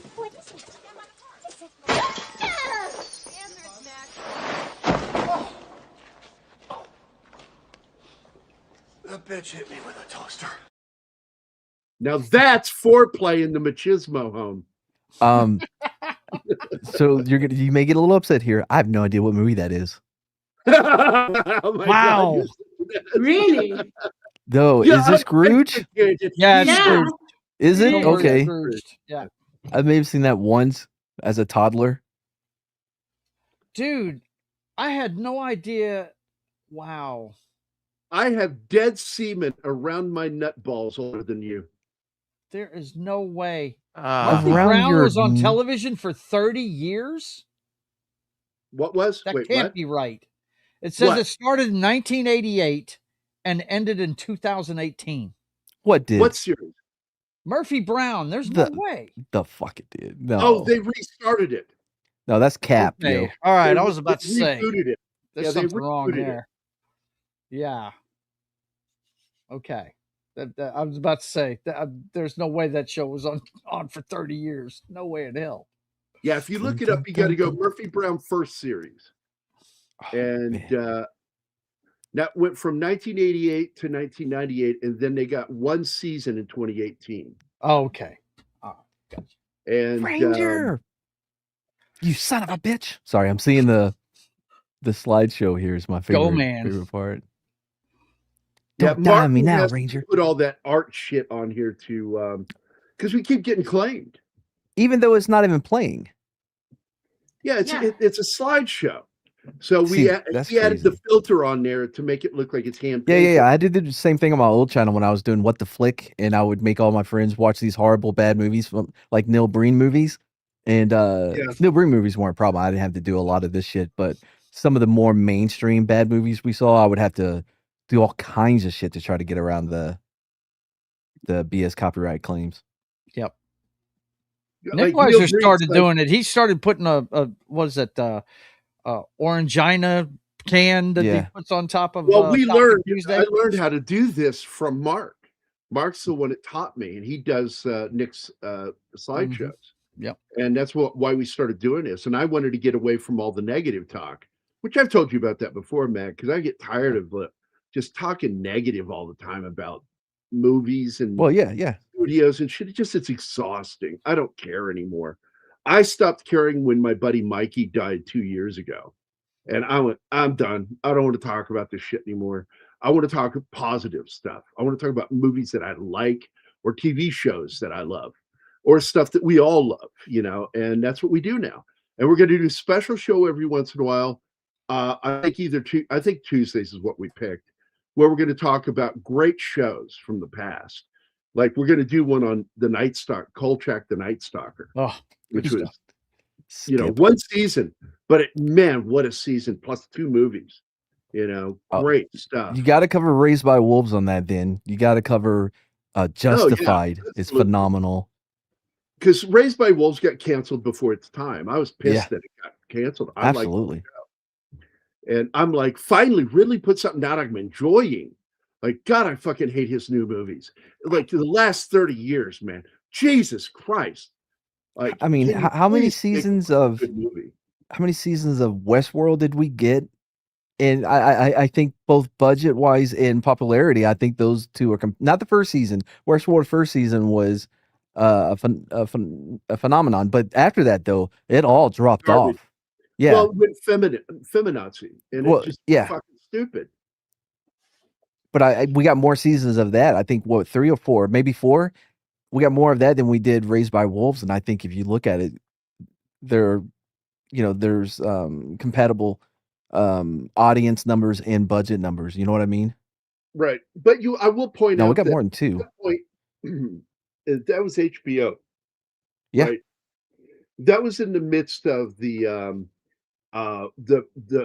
wave of DEI crap. And in the process, they felt that it was a failure if they canceled it. So they continued funding it, even though it was hemorrhaging viewership. Hemorrhaging. It wasn't like losing, like they were dropping off. No, second season, right after the first episode, it was cut in half, the audience. Yeah. But they kept funding it. Why? Because it was a principle to them that, we got to support this DEI stuff. So what was wrong with Raised by Wolves? The main protagonist is a strong female. The antagonist is a bad white man. Yeah, like, come on.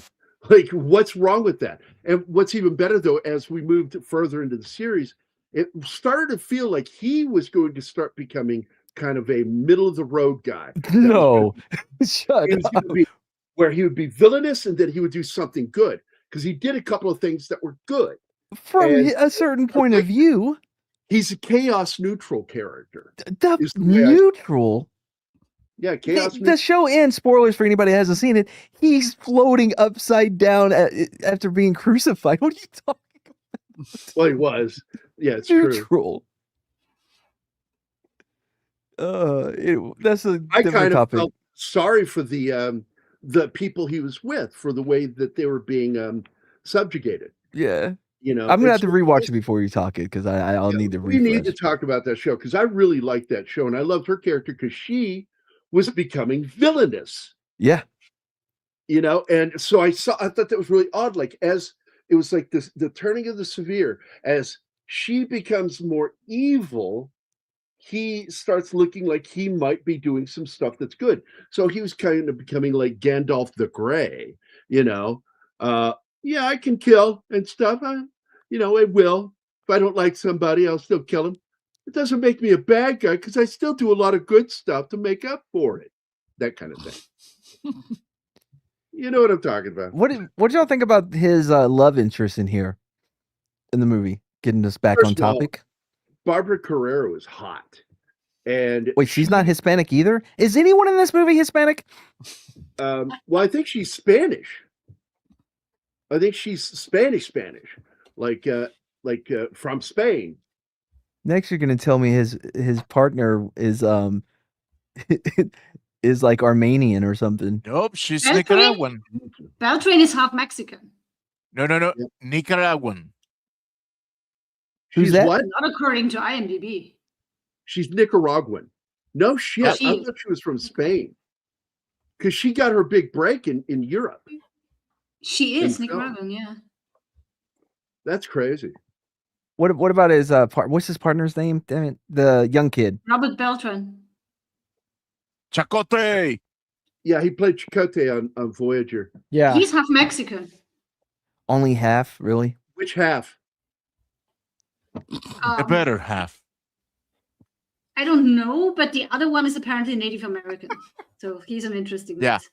Dude, I loved everything about them getting like infiltrating and just the gear that they have on. They're wearing the vest with no sleeves, no shirt underneath it. It's all great. It has all of it takes the best parts of those 80s tropes from, Commando, Predator, and all those things, but it doesn't overindulge in those tropes, those action tropes. I think it's just enough, in my opinion. No, I totally get that. But he came up doing 2 movies. He was in, and they were shot around the same time.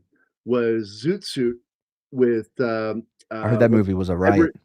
Edward James Olmos, and it's actually not a bad film. It's not great, but it's not a bad film.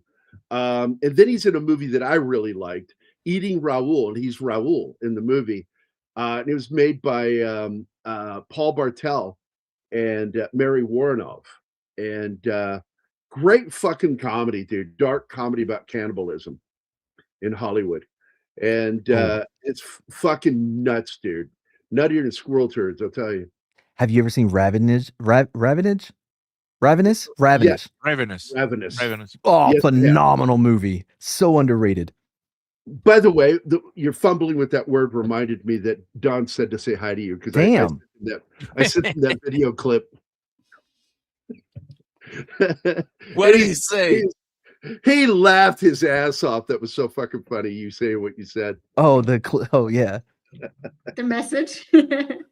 Yeah.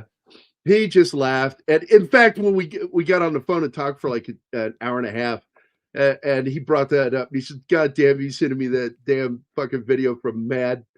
Tell him hi for me. That was funnier than shit. And he started chuckling again. Fucking, Korean War bastard. Which side were you on? I mean, wow. Well, there was 2 sides. I know. There's 2 sides. It's a reasonable question. You don't know people's past. I know.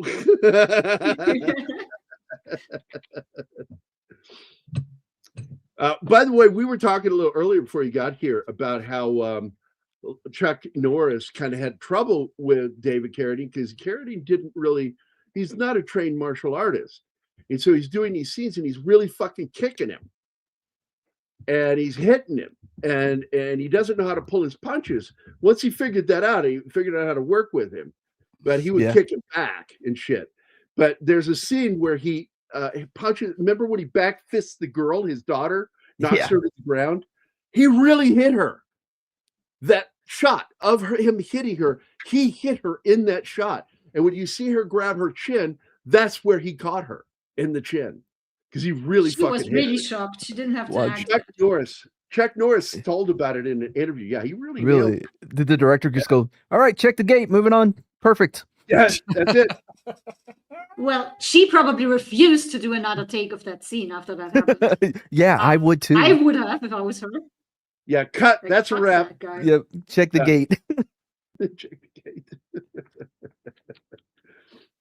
I know thought stuff it was about so funny, movies. too. He takes a half track to go up against a bulldozer, and I'm like, yeah, that war's not going to last long because the bulldozer's going to fucking kill that half track. I got so many bits from this movie that I've always like, whenever I start, I'm like, listen, it's a different role for Chuck Norris. It's something that is out of his comfort zone. So he plays a Texas Ranger. Now I know you're like, oh, Chuck Norris is a Texas Ranger, unbelievable, but he does a great job. And another bit I love is at the end, it is so great that the woman he loves dies. In his arms. Yeah, and then he just drops her like, ugh, and goes, grabs his daughter, grabs his boys, and walks off, leaving her lifeless carcass behind with all the villains and done with her. Has moved He has no on use instantly. for her anymore. Exactly. He can't anger anymore. So God, they don't make She doesn't movies like even that rate anymore. a drag off the scene, right? You know, By the way, fireman's those are carry, none of hollow. that. No. Those are hollow tips. He's got Yeah. there in that fucking Magnum. I'm like, they're nasty. They're the soft lead ones. Yeah, they're gonna get gnarly. Oh, I guess just him just dropping her lifeless body, just like, ew. Ew. I love how his sidekick fucks up throwing that grenade because he throws it with the pin still in. Oh, That was so stupid. Oh, that's all. Hey, speaking of grenades, I think we need to clarify on the shootout thing because I was looking at your list and I was trying to do my own list. I think somehow we need to differentiate between military like engagements versus shootouts. Well, I like those too. I like shootouts, like combat. I like right, of course, but I think you'll get the waters get a little muddy. Well, we can parse them and separate, but still, I want them included. Well, Because yeah, we should do a section about combat and about urban combat, like with gunfights. fair. I agree. fair. I agree. I think that's good. I'll do that.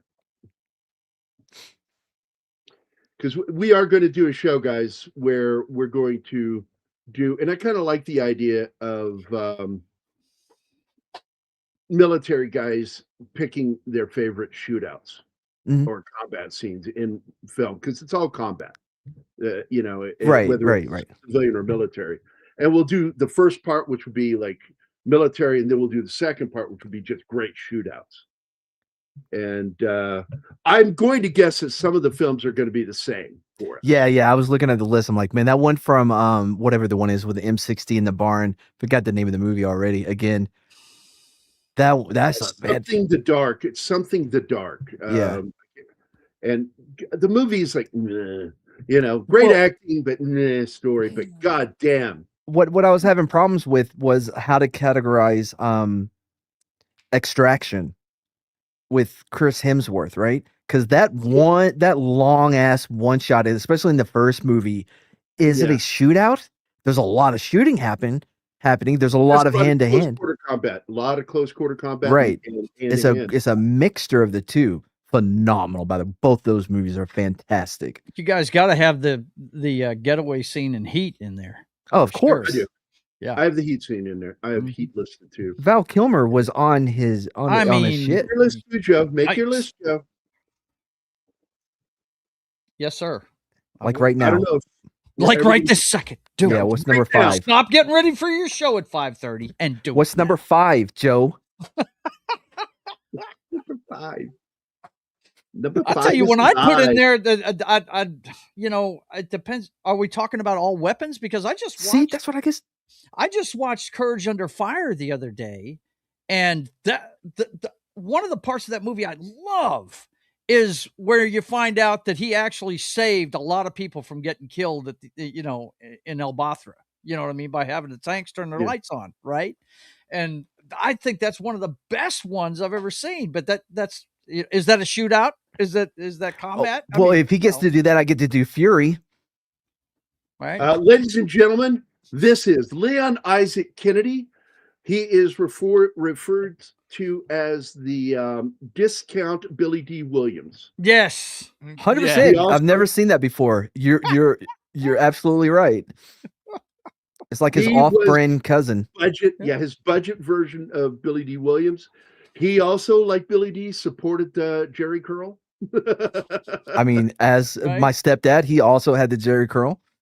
He let his Oh, soul really? glow. Oh yeah, he let his soul glow.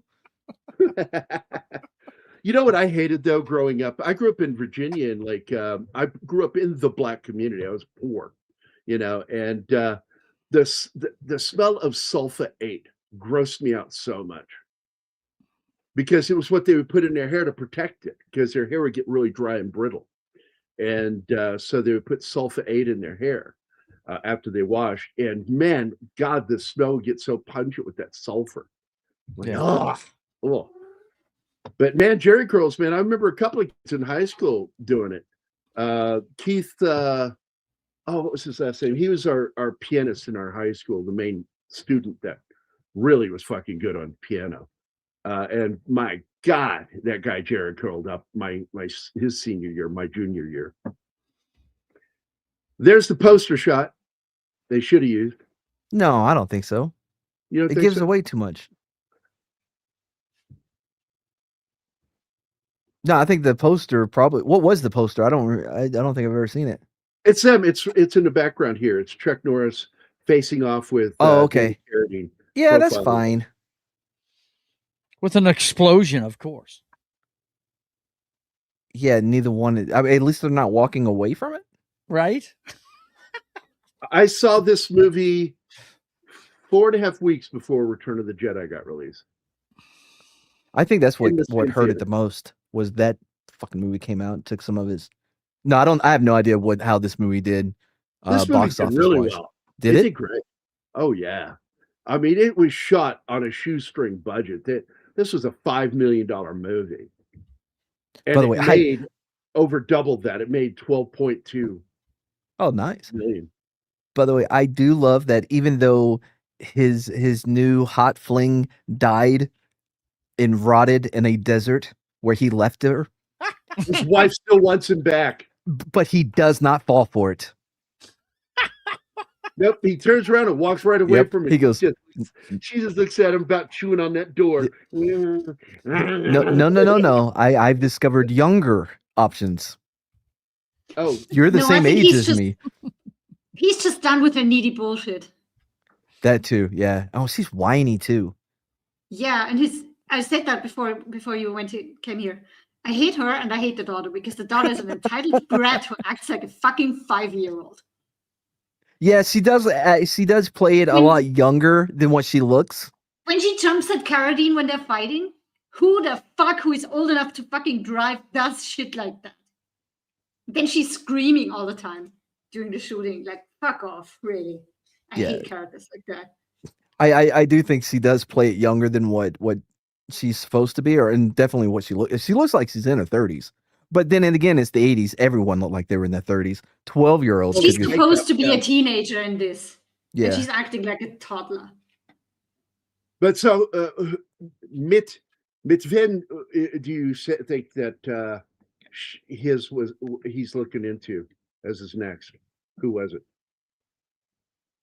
Are you talking to me? Yeah. What the 'Cause you what the said hell's a it- McVick? you thought it- McVick? With whom do you think it is? Did you just spit out some German at me like I was supposed to know it? Yeah, he did. No. They've been spouting German all day, bro. It's, Oh, it's That's a just thing. me. It's in the chat. God. It's in the chat too. Yeah, It's all over the It's a chat. thing. Well, if I had ban powers, I would ban all the German. I had to learn their safe No. word today. No, not the one I brought up, because that's actually funny. Because you have this evil dwarf in this, Oh, and the German language has a battle word for dwarf. it. Battle Yeah. dwarf. Battle dwarf. There's a Kampfzwerg. German word for battle dwarf, Matt. Oh, what is it? Kampfzwerg. Councevig? Yeah. Nailed it. Kampfzwerg. First time go right there. Councevig. I had a colleague call me that. I came out of the storage carrying 2 full boxes of beer, and he stares at me and says, "Next time, call me Battle Dwarf." He didn't like me handling heavy shit like that. But the That's fact my that the woman. Germans have a word specifically for battle dwarf Yep. is pretty Yep. amazing. It makes me think that at some point in the German history that they used dwarves in battle. No. A Come There's on. special no- unit. Or Or yes. maybe a Samo. And I bet it went as well as. You ever hear the story Germans about? are like, we can't shoot them. We don't know how to aim that low. Yeah, they're too No, high. no. Imagine this. You have a line of catapults with a little warrior there waiting just to fight from above. Hiding in Americans bushes are and like- shit. I don't know, sir. Our bullets just keep going over their heads. Did you ever hear the story about when the when the Aztecs, one of the last battles they had, they knew they were about to lose, right? And they said, "All right, this is it. We're going to have to release our secret weapon, right? This owl god." And they're like, "No, if you do that, it will destroy them and us. We have no other choice." And what it was they got some dude with wings on his arms, attached to his arms, got him high on PCP or some dumb shit, or whatever their equivalent would be. And he was up on the roof, and there's reports from the soldiers were like, "Yeah, some weird Aztec guy was on a roof shooting darts at people. We shot him. He's dead." But it was really weird because he was going like, "Cuckoo, cuckoo." This is a real thing that happened in history. Wow. Where? I don't know. Where did the Aztecs live? Where they lived? Oh, the Aztecs. Okay, so Yeah. It was the conquistadors. And so, yeah, they thought if they got this guy high, he would become some owl god or something. It, I guess, equaled him being on a roof with blow darts and wings. They were in Mexico. Yeah. Today's Mexico. I was fixing to say Aztecs. That's Mexico. Yeah. Yep. It was them or one of the other, ancient tribes Well, or whatever. Mayans. Yeah, one of them. It's a real So I story. though. wanted to ask you, what happened to your other channel that you used to have? Well, I could never get monetized after after Bend Over from the WB gave us multiple copyright strikes, not warning strikes, because of our show named Street Smarts. Because you may remember back in the early 2000s when not y'all, but when my age people would get home from the bar and your girlfriend's puking in the bathroom while you hold her hair, there would be a game show on the WB playing at 3 a.m. called Street Smarts. It was like a trivia game. Nothing like when we're watching old after school specials and making fun of them. That was our show. Theirs was a trivia. That was ours. We got multiple claims because of the name being the same. Damn. That's it. That's ridiculous. And it Wow. kneecapped everything. The growth of it. I mean, we were popping at the time. Gary, you remember we were popping, and it kneecapped us, bro. And I could never get it. That a guy did that. That's just malicious. Yeah. So I had to start a new channel called Matt's New Channel. Yeah, And I'm just now getting ready hitting to share it with 200 everybody. subscribers. I'm in there. It's taken a long time. Last night was a great show though. Oh shit! What did you guys do last night? I was asleep. Well, because it was Okay, St. early. Patty's. It was a great rewatch. That's what's great about it, is because we had Pouty on again, and she I sent her the script for whatever story we're going to cover, and we covered a story about this Irish guy because it was St. Patty's Day, who he inherited a lot of land from his people, and he had all these people living on there, right, like tenants and stuff like that, and workers. But then he started going crazy. He thought his dad was reincarnated into a rooster. So he made everyone that walked past the rooster like bow to him, like good morning, sir, and stuff like that. And then he got mad at his dog because his dog was was banging mutts, which were below his class. So he put them on trial, had some of the Tennyson workers as the jury, and he was found guilty. His dog was found guilty of high crimes and misdemeanors. Holy shit. And it just keeps. Oh man, I got a show in about 20 minutes. Mads, it's good to see you. Anima, It's good to see you, man. Always great to see you too. Be good. I will see you guys later. Yeah, fuck Gary. Nobody fucking good to see me. I said I gotta go. I'm sorry, man. I know you 20 gotta minutes? poop. You're old and you need to poop. I get it. Go. No one likes Look, you, Gary. Get over it. If you're over 60, I don't think you need the attention, bro. Yeah, I don't need the attention. See you later. Bye. Bye, buddy. That was purely directed at me because I'm over 60. Oh, I knew he wasn't talking to me, bro. But hey, Martin's not that far behind. He's getting old like me. Anyway, You're what, yeah, 55? last night's show was a great show. Definitely worth a rewatch. Anyway, Yeah, do I'm y'all do gonna like a go- rating on these movies, or what's up? 'Cause we didn't do one for Bone No, I don't- Tomahawk. Look, I don't mind doing it. It's something that we don't necessarily have to do. It's clear we love the film, and that's why we're talking. 10 out of about it. 10. No notes. Yeah, for me, this one's closer to like 8.5. And it's only because of the silliness of it that dropped it down a little bit. Hold But on, I what's fucking silly? love This movie? Yeah, there's silliness in there. There is silliness. Named Silliness 7 and times. Goofy. Okay, any scene with the daughter, any scene That's with not. the mother. I don't know. That's not categorized as silly. I consider them silly because they're unrealistic characters. They're very unrealistic. Also, they're not very good actors. Neither of them. But I also think the whole. I mean, don't get me wrong, because man, I fucking love a good fist fight. But god damn it, you got the gun on the main bad guy. Just fucking shoot him. Nobody's gonna hate you. You're not John Wayne. Just smoke the guy. You don't have to fist fight him to death. No way, bro. You know? He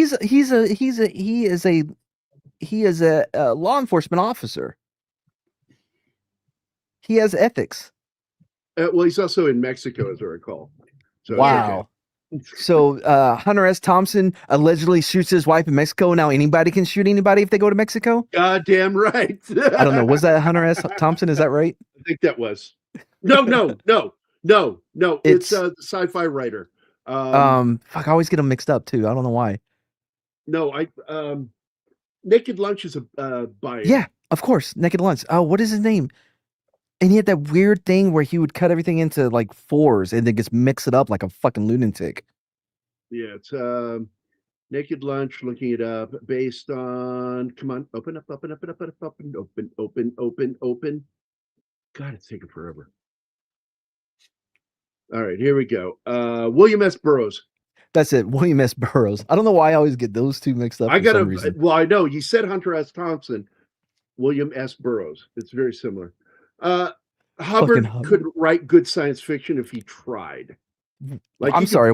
point L. Ron? a gun. Yeah, L. Ron. You could point a gun at his head and say, "Write good science fiction," and you would have to put him down because he can't do it. Just Okay. like Kurtzman. Alive.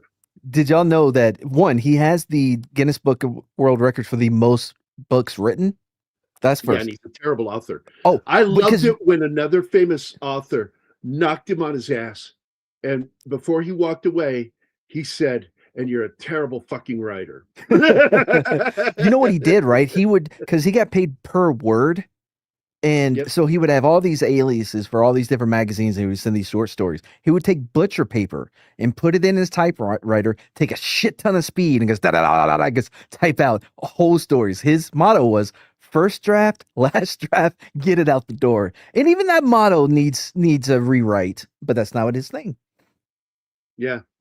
L. Ron, he was a future con man. He wanted to dodge, and he saw the greatest dodge was to create a religion, so he didn't have to pay taxes. Yeah, and Yeah. finally, they finally got to be tax exempt after the, what did they call it? And Snow I White. think they finally stopped. The Did government they? says, "Yeah, you're not really a religion, no, no." And I That's think they funny. finally did, but You know, he did in the '90s. Oh They yeah. got Oh, it in the 90s. Absolutely, dude. He had Sea Org. I actually met a Scientologist who was on the Sea Org with him, and we were talking at this bar. So I used to do this meetup on. There was this meetup app or whatever, and people would meet up for different things, and it was called Thinkers and Drinkers. We'd meet up at a bar, have drinks, have talks, whether it's philosophical, social, whatever, right? And one of the people that came brought their mother, who was a Scientologist, and I'm talking to her outside because I was obsessed with Scientology because she was bananas. And so I'm talking to her, and I asked her, "What, like, do you have any memories of L. Ron Hubbard? Like, you know what I mean, that you could tell me?" And she thinks for a minute, and she had that look of going through a Rolodex of memories of him in her head, and she came up with, "Well, he didn't think he was a god, like people said." I'm like, "Oh, that's the best you could do." Yeah. That's the your one thing lead. that's freaking me out about him is that David Miscavige's wife is still missing. Nobody has seen her outside of the church. It's like I some found their suspect he YouTube murdered her. channel. I found the Scientology YouTube channel the other night. Oh, I didn't even know they had one. Oh, bro, it's Of course they do. bananas. There's so many videos, and every video, most of them are now just talking about what's his name? You just said it. David Harrigan? Nope. What's the leader of Scientology now? What's his name? Oh, David Miscavige. Miscavige, yeah. Everyone's like, Miscavige is the most amazing man ever. Or as He's we like phenomenal. to call him, Tom Cruise Jr. Yeah. I get what they do though, because the videos that aren't about him directly are all like, when I went and I found out that this, right, it's very like enticing. Every video is like, want to know more? Click here, kind of a thing to get you on the Oh God, like from Starship Troopers. Absolutely, yes. Want to know more? Want to learn more? Yeah, hold these two things while I ask you questions. Got to get those thetans, bro. Bateman's girl says that chick's in the desert under a cactus. We think that she is still being held at one of their punishment retreats, and that she's stuck there. She's never coming out, and that's what we suspect. Give me a kick-ass Expendables TV series. You're goddamn right. I never really liked those movies. They're okay. The first one was something the about really them good one. There's just something weird about them, man. Especially when they started using the CGI blood. Was I freaking hating anything? That when they were trying to like, do we make this PG-13 or R? It's like, go for the fucking R. Don't you fucking PG-13 this shit, you fucking assholes. Wasn't McScavige's dad a rogue? Yes. Was he a rogue? And he called him out. And look, man, Scientology is so fucking spooky because they will make you separate from friends and family. Oh, absolutely. Like your children or your parents. Like scary shit. Wow, they have a term What's for her them name? too. Yeah, what is that term? It's not Emily, oppressor. you remember? No, it's what is it called? What do they call it? Guys in the chat, help us out. There's a name that's given to people that have to be separated, that you have to be separated from. Yeah, separated from, yeah. And Lee Remini is like, I love her fucking podcast and shit, interview she's done about him. And she was working with that gentleman that used to be one of the Disconnection. main Disconnection is what they do. There's a term that they like if they refer to the people that they're disconnecting from. Oh, okay. Suppressive person, thank you. In the chat. That's it. Yeah, they're a suppressive person. Suppressive. Yeah, that's it. They're an Thank SP. you. Thank you. But great fucking work by Lee Remini and that dude before he died. Man, I tell you, they destroyed and hurt Scientology. And and she's still working. She's one of the people pushing for them to become take away their tax exemption, but they still do have it. I just read it. The Church of Scientology currently holds federal tax exemption status in the United States, granted in 1993 following a settlement with the IRS that ended decades of legal battles and a $12.5 million payment. Although the IRS revoked the status in 1967 due to commercial activities, the 1993 agreement reinstated it and allowed auditing fees to be deducted. So there you go. There was this podcast that Paul F. Tompkins used to do called Dead Authors Podcast, where he would bring on another improv guy.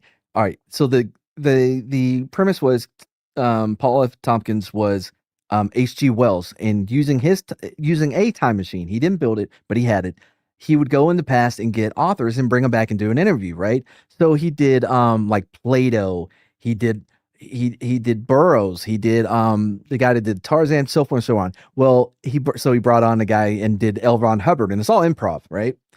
Right. And it's my favorite podcast of all time. I wish it kept going, but the one with L. Ron Hubbard is fucking bananas. Because you take L. Ron Hubbard, just his life in general was crazy, and then gets improv it to where you're just stepping it up the whole way. So it's just phenomenal. And it took 2 episodes to do him, and it's great. But yeah, he hung out with JP or the Rocket guy that was into all the occult. Yeah, because that's the thing that kind of bothered a few people is that with him is that he hobnobbed with these guys that were Satanists. Yeah, Elron did. Oh, not Satan. No, they were trying to do spells and shit to get not a sex demon, like a sex entity or something, and then Elron ended up like running off with the dude's Pearson. Was that his name? I think it's Pearson, right? It's Parsons, the Rocket Jack guy. Parsons. Yeah, Jack Parsons. Maybe that's it. But yeah, it took his wife and went to Florida. And he was close to Aleister Crowley. Yes, yeah, they were all hanging out at that time. Yeah, Aleister Crowley is the scariest fucking dude I think I've ever read about. And I remember I got halfway through a book, and I'm not one of those guys that's squeamish about much of anything. And I couldn't keep reading about that dude. He freaked me out so much. Yeah, he would. Crowley's he was like the kind of guy that I absolutely believe banged kids and tortured them to death. I absolutely don't doubt it. I believe it that he did. That man was fucking malevolent. And the dude that you're talking about, like Parsons, they made a fucking TV series about that cunt. And I'm like, I'm not gonna fucking watch this show. And they played him off as sexy and cool, and I'm like, Hollywood would think that about. Yo, they did the same thing with Grotto, the guy that assassinated President Garfield. Gateau. Oh yeah, Gateau. The new film. So, yeah.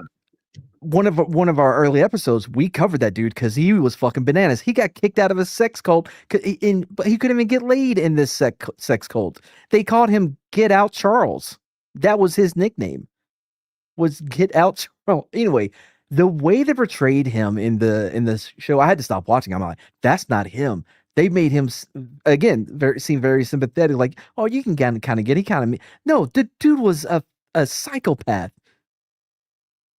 Yeah, he was. He wanted to get. He didn't care if he was good at anything. He wanted to be famous. That's all he wanted. Power, money, and fame. That's all he wanted. They do this shit all the time. They did it with the black U.S. Marshal Bass.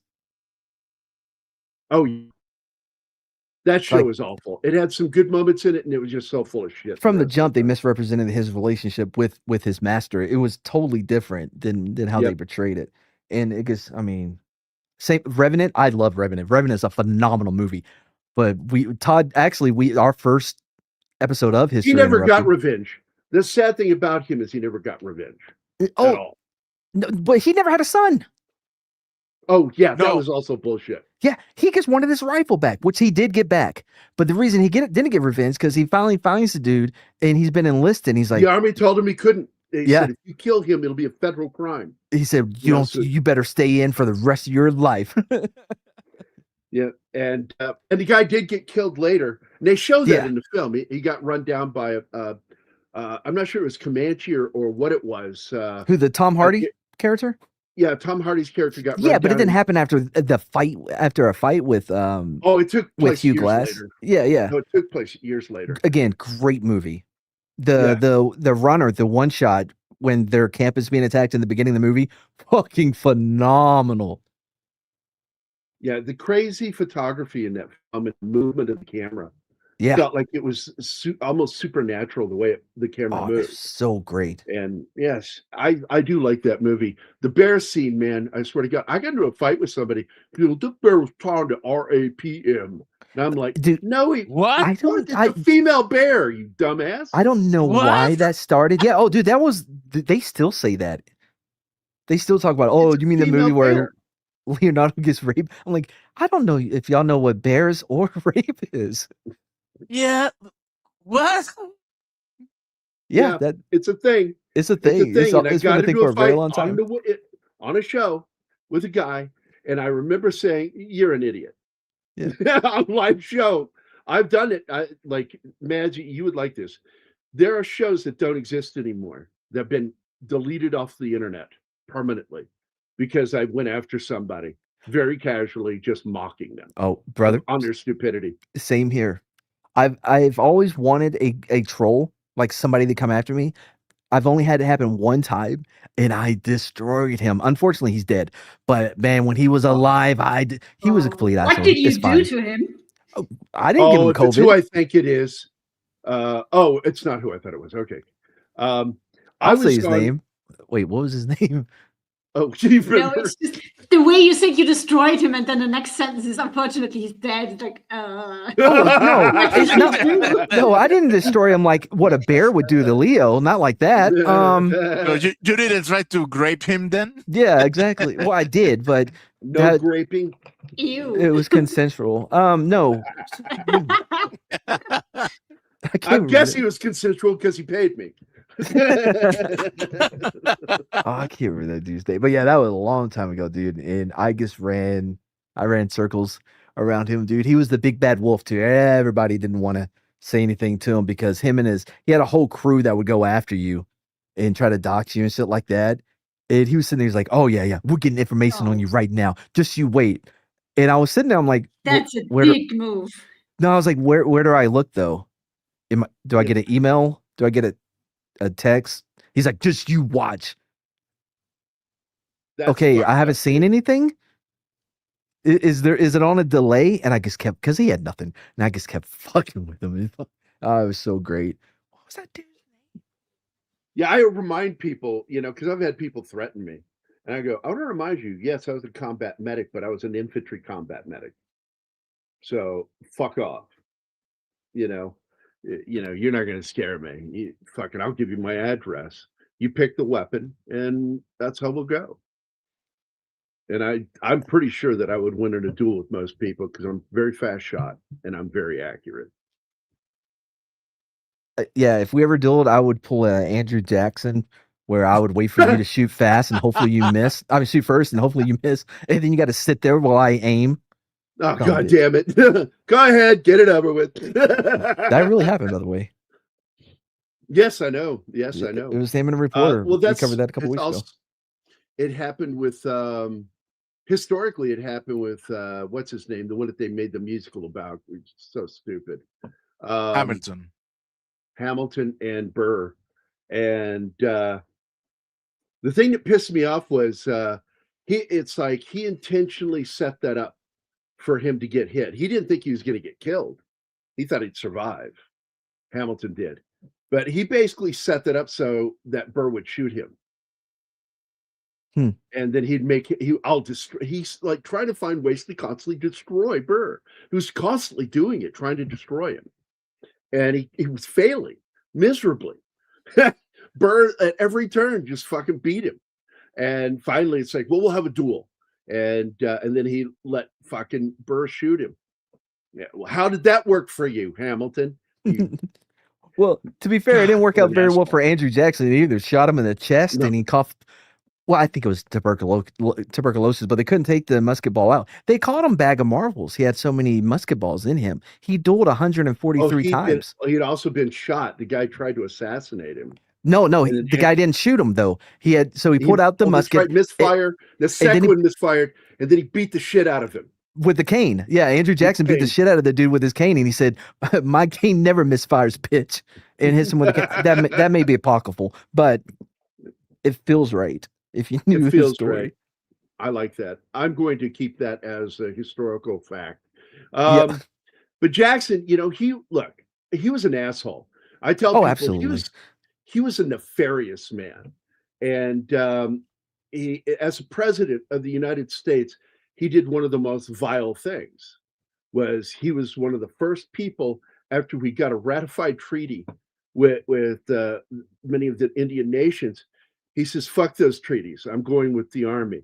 And they said, "You can't do that." And he goes, "Well, I'll tell you what," to Congress. He says, "Tell you what, I'm going to take the army and you bring who you have, and we'll see who wins this argument." Yeah. So we skipped that part. It went straight into where you got that giant wheel of cheese and left it in the White House, and it stunk up the White House for 8 years. And then they had to call the Canadians to burn it down and just redo the whole thing because they couldn't get that cheese smell out. Couldn't get that cheese smell out. Monkey Jeebus is here. He says, "Throw a cat at backdoor Gary's dick." That's his weakness. My back door. Oh my God. Or my dick. My dick is my weakness. Okay. The cats attacking your dick is your weakness. Yeah, that's the story he's referring to. He's talking about a true story, because how many people can say that they've had their dick bit by a cat? What the fuck? Yes. Why were you trying to fuck a cat? I'm not going to tell it on air. We're going to end the show, and then I'll tell you after the show. Yeah, we're way over anyway. Oh, yeah. Sorry, that's my fault. I came in and messed it up. Anima gets mad when we go over. It's that Austrian thing in time. I don't get mad. I get tired. Oh, the train got to get there. She's not mad. She's disappointed. All right, let me say bye to everybody on the chat. And thank you guys, Gambit, Snorty, Davey Dread, Penny, John Ostanes, who's going to be the producer on my new show about the paranormal, and then Real Popcorn Geek, Andy Morrow, Read by Nature, Country Shape Media, Vinkman's Girl, Sander Hammerschlag, E. Clay Thomason, and Connie Clear. And by the way, you didn't play Vinkman's Girl's video. No She always pennies. gets Ghostbusters. Or pennies. Look at you, Martin. Are you getting old? I am old. I am getting older. Every second. Thank you guys for being here. We have the best chat. I love you guys. Thanks so much for hanging out with us, talking about movies and other shit that we do on ADHD Theater. And we're going to get out of here. Everybody have a wonderful day. So bye now. Bye. And thanks to Mads for being here. It's really nice you popped in, buddy. And thanks for Joe. Sorry for making everybody go over. Wait. We don't worry. We always go over. Don't worry. What, Martin? Ah, crap. What? What the? Where's everybody? Where are you not? You're such an egotist. You got to be like number one, biggest on the. God, pathetic. Come on, stop it now. How much does he get paid? I could use a side gig. Wait. I'm so lonely inside real Rome. Thank you. All right, we're out of here, guys. Everybody have a great middle of the week, and we'll see you again on Friday or tomorrow night. No, Sorry, tomorrow. we're going to be doing what is it again? Kurt Russell Backdraft. So see you guys tomorrow night, and everybody have a great time. Overrated. Bye now.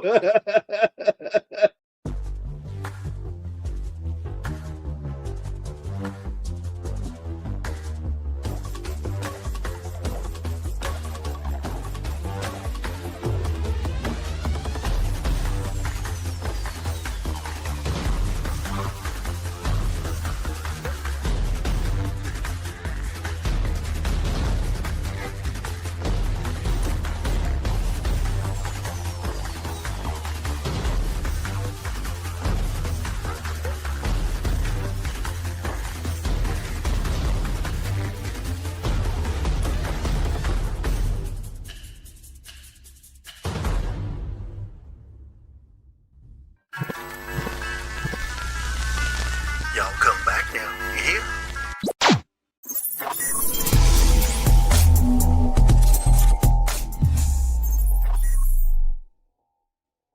Matt Damon.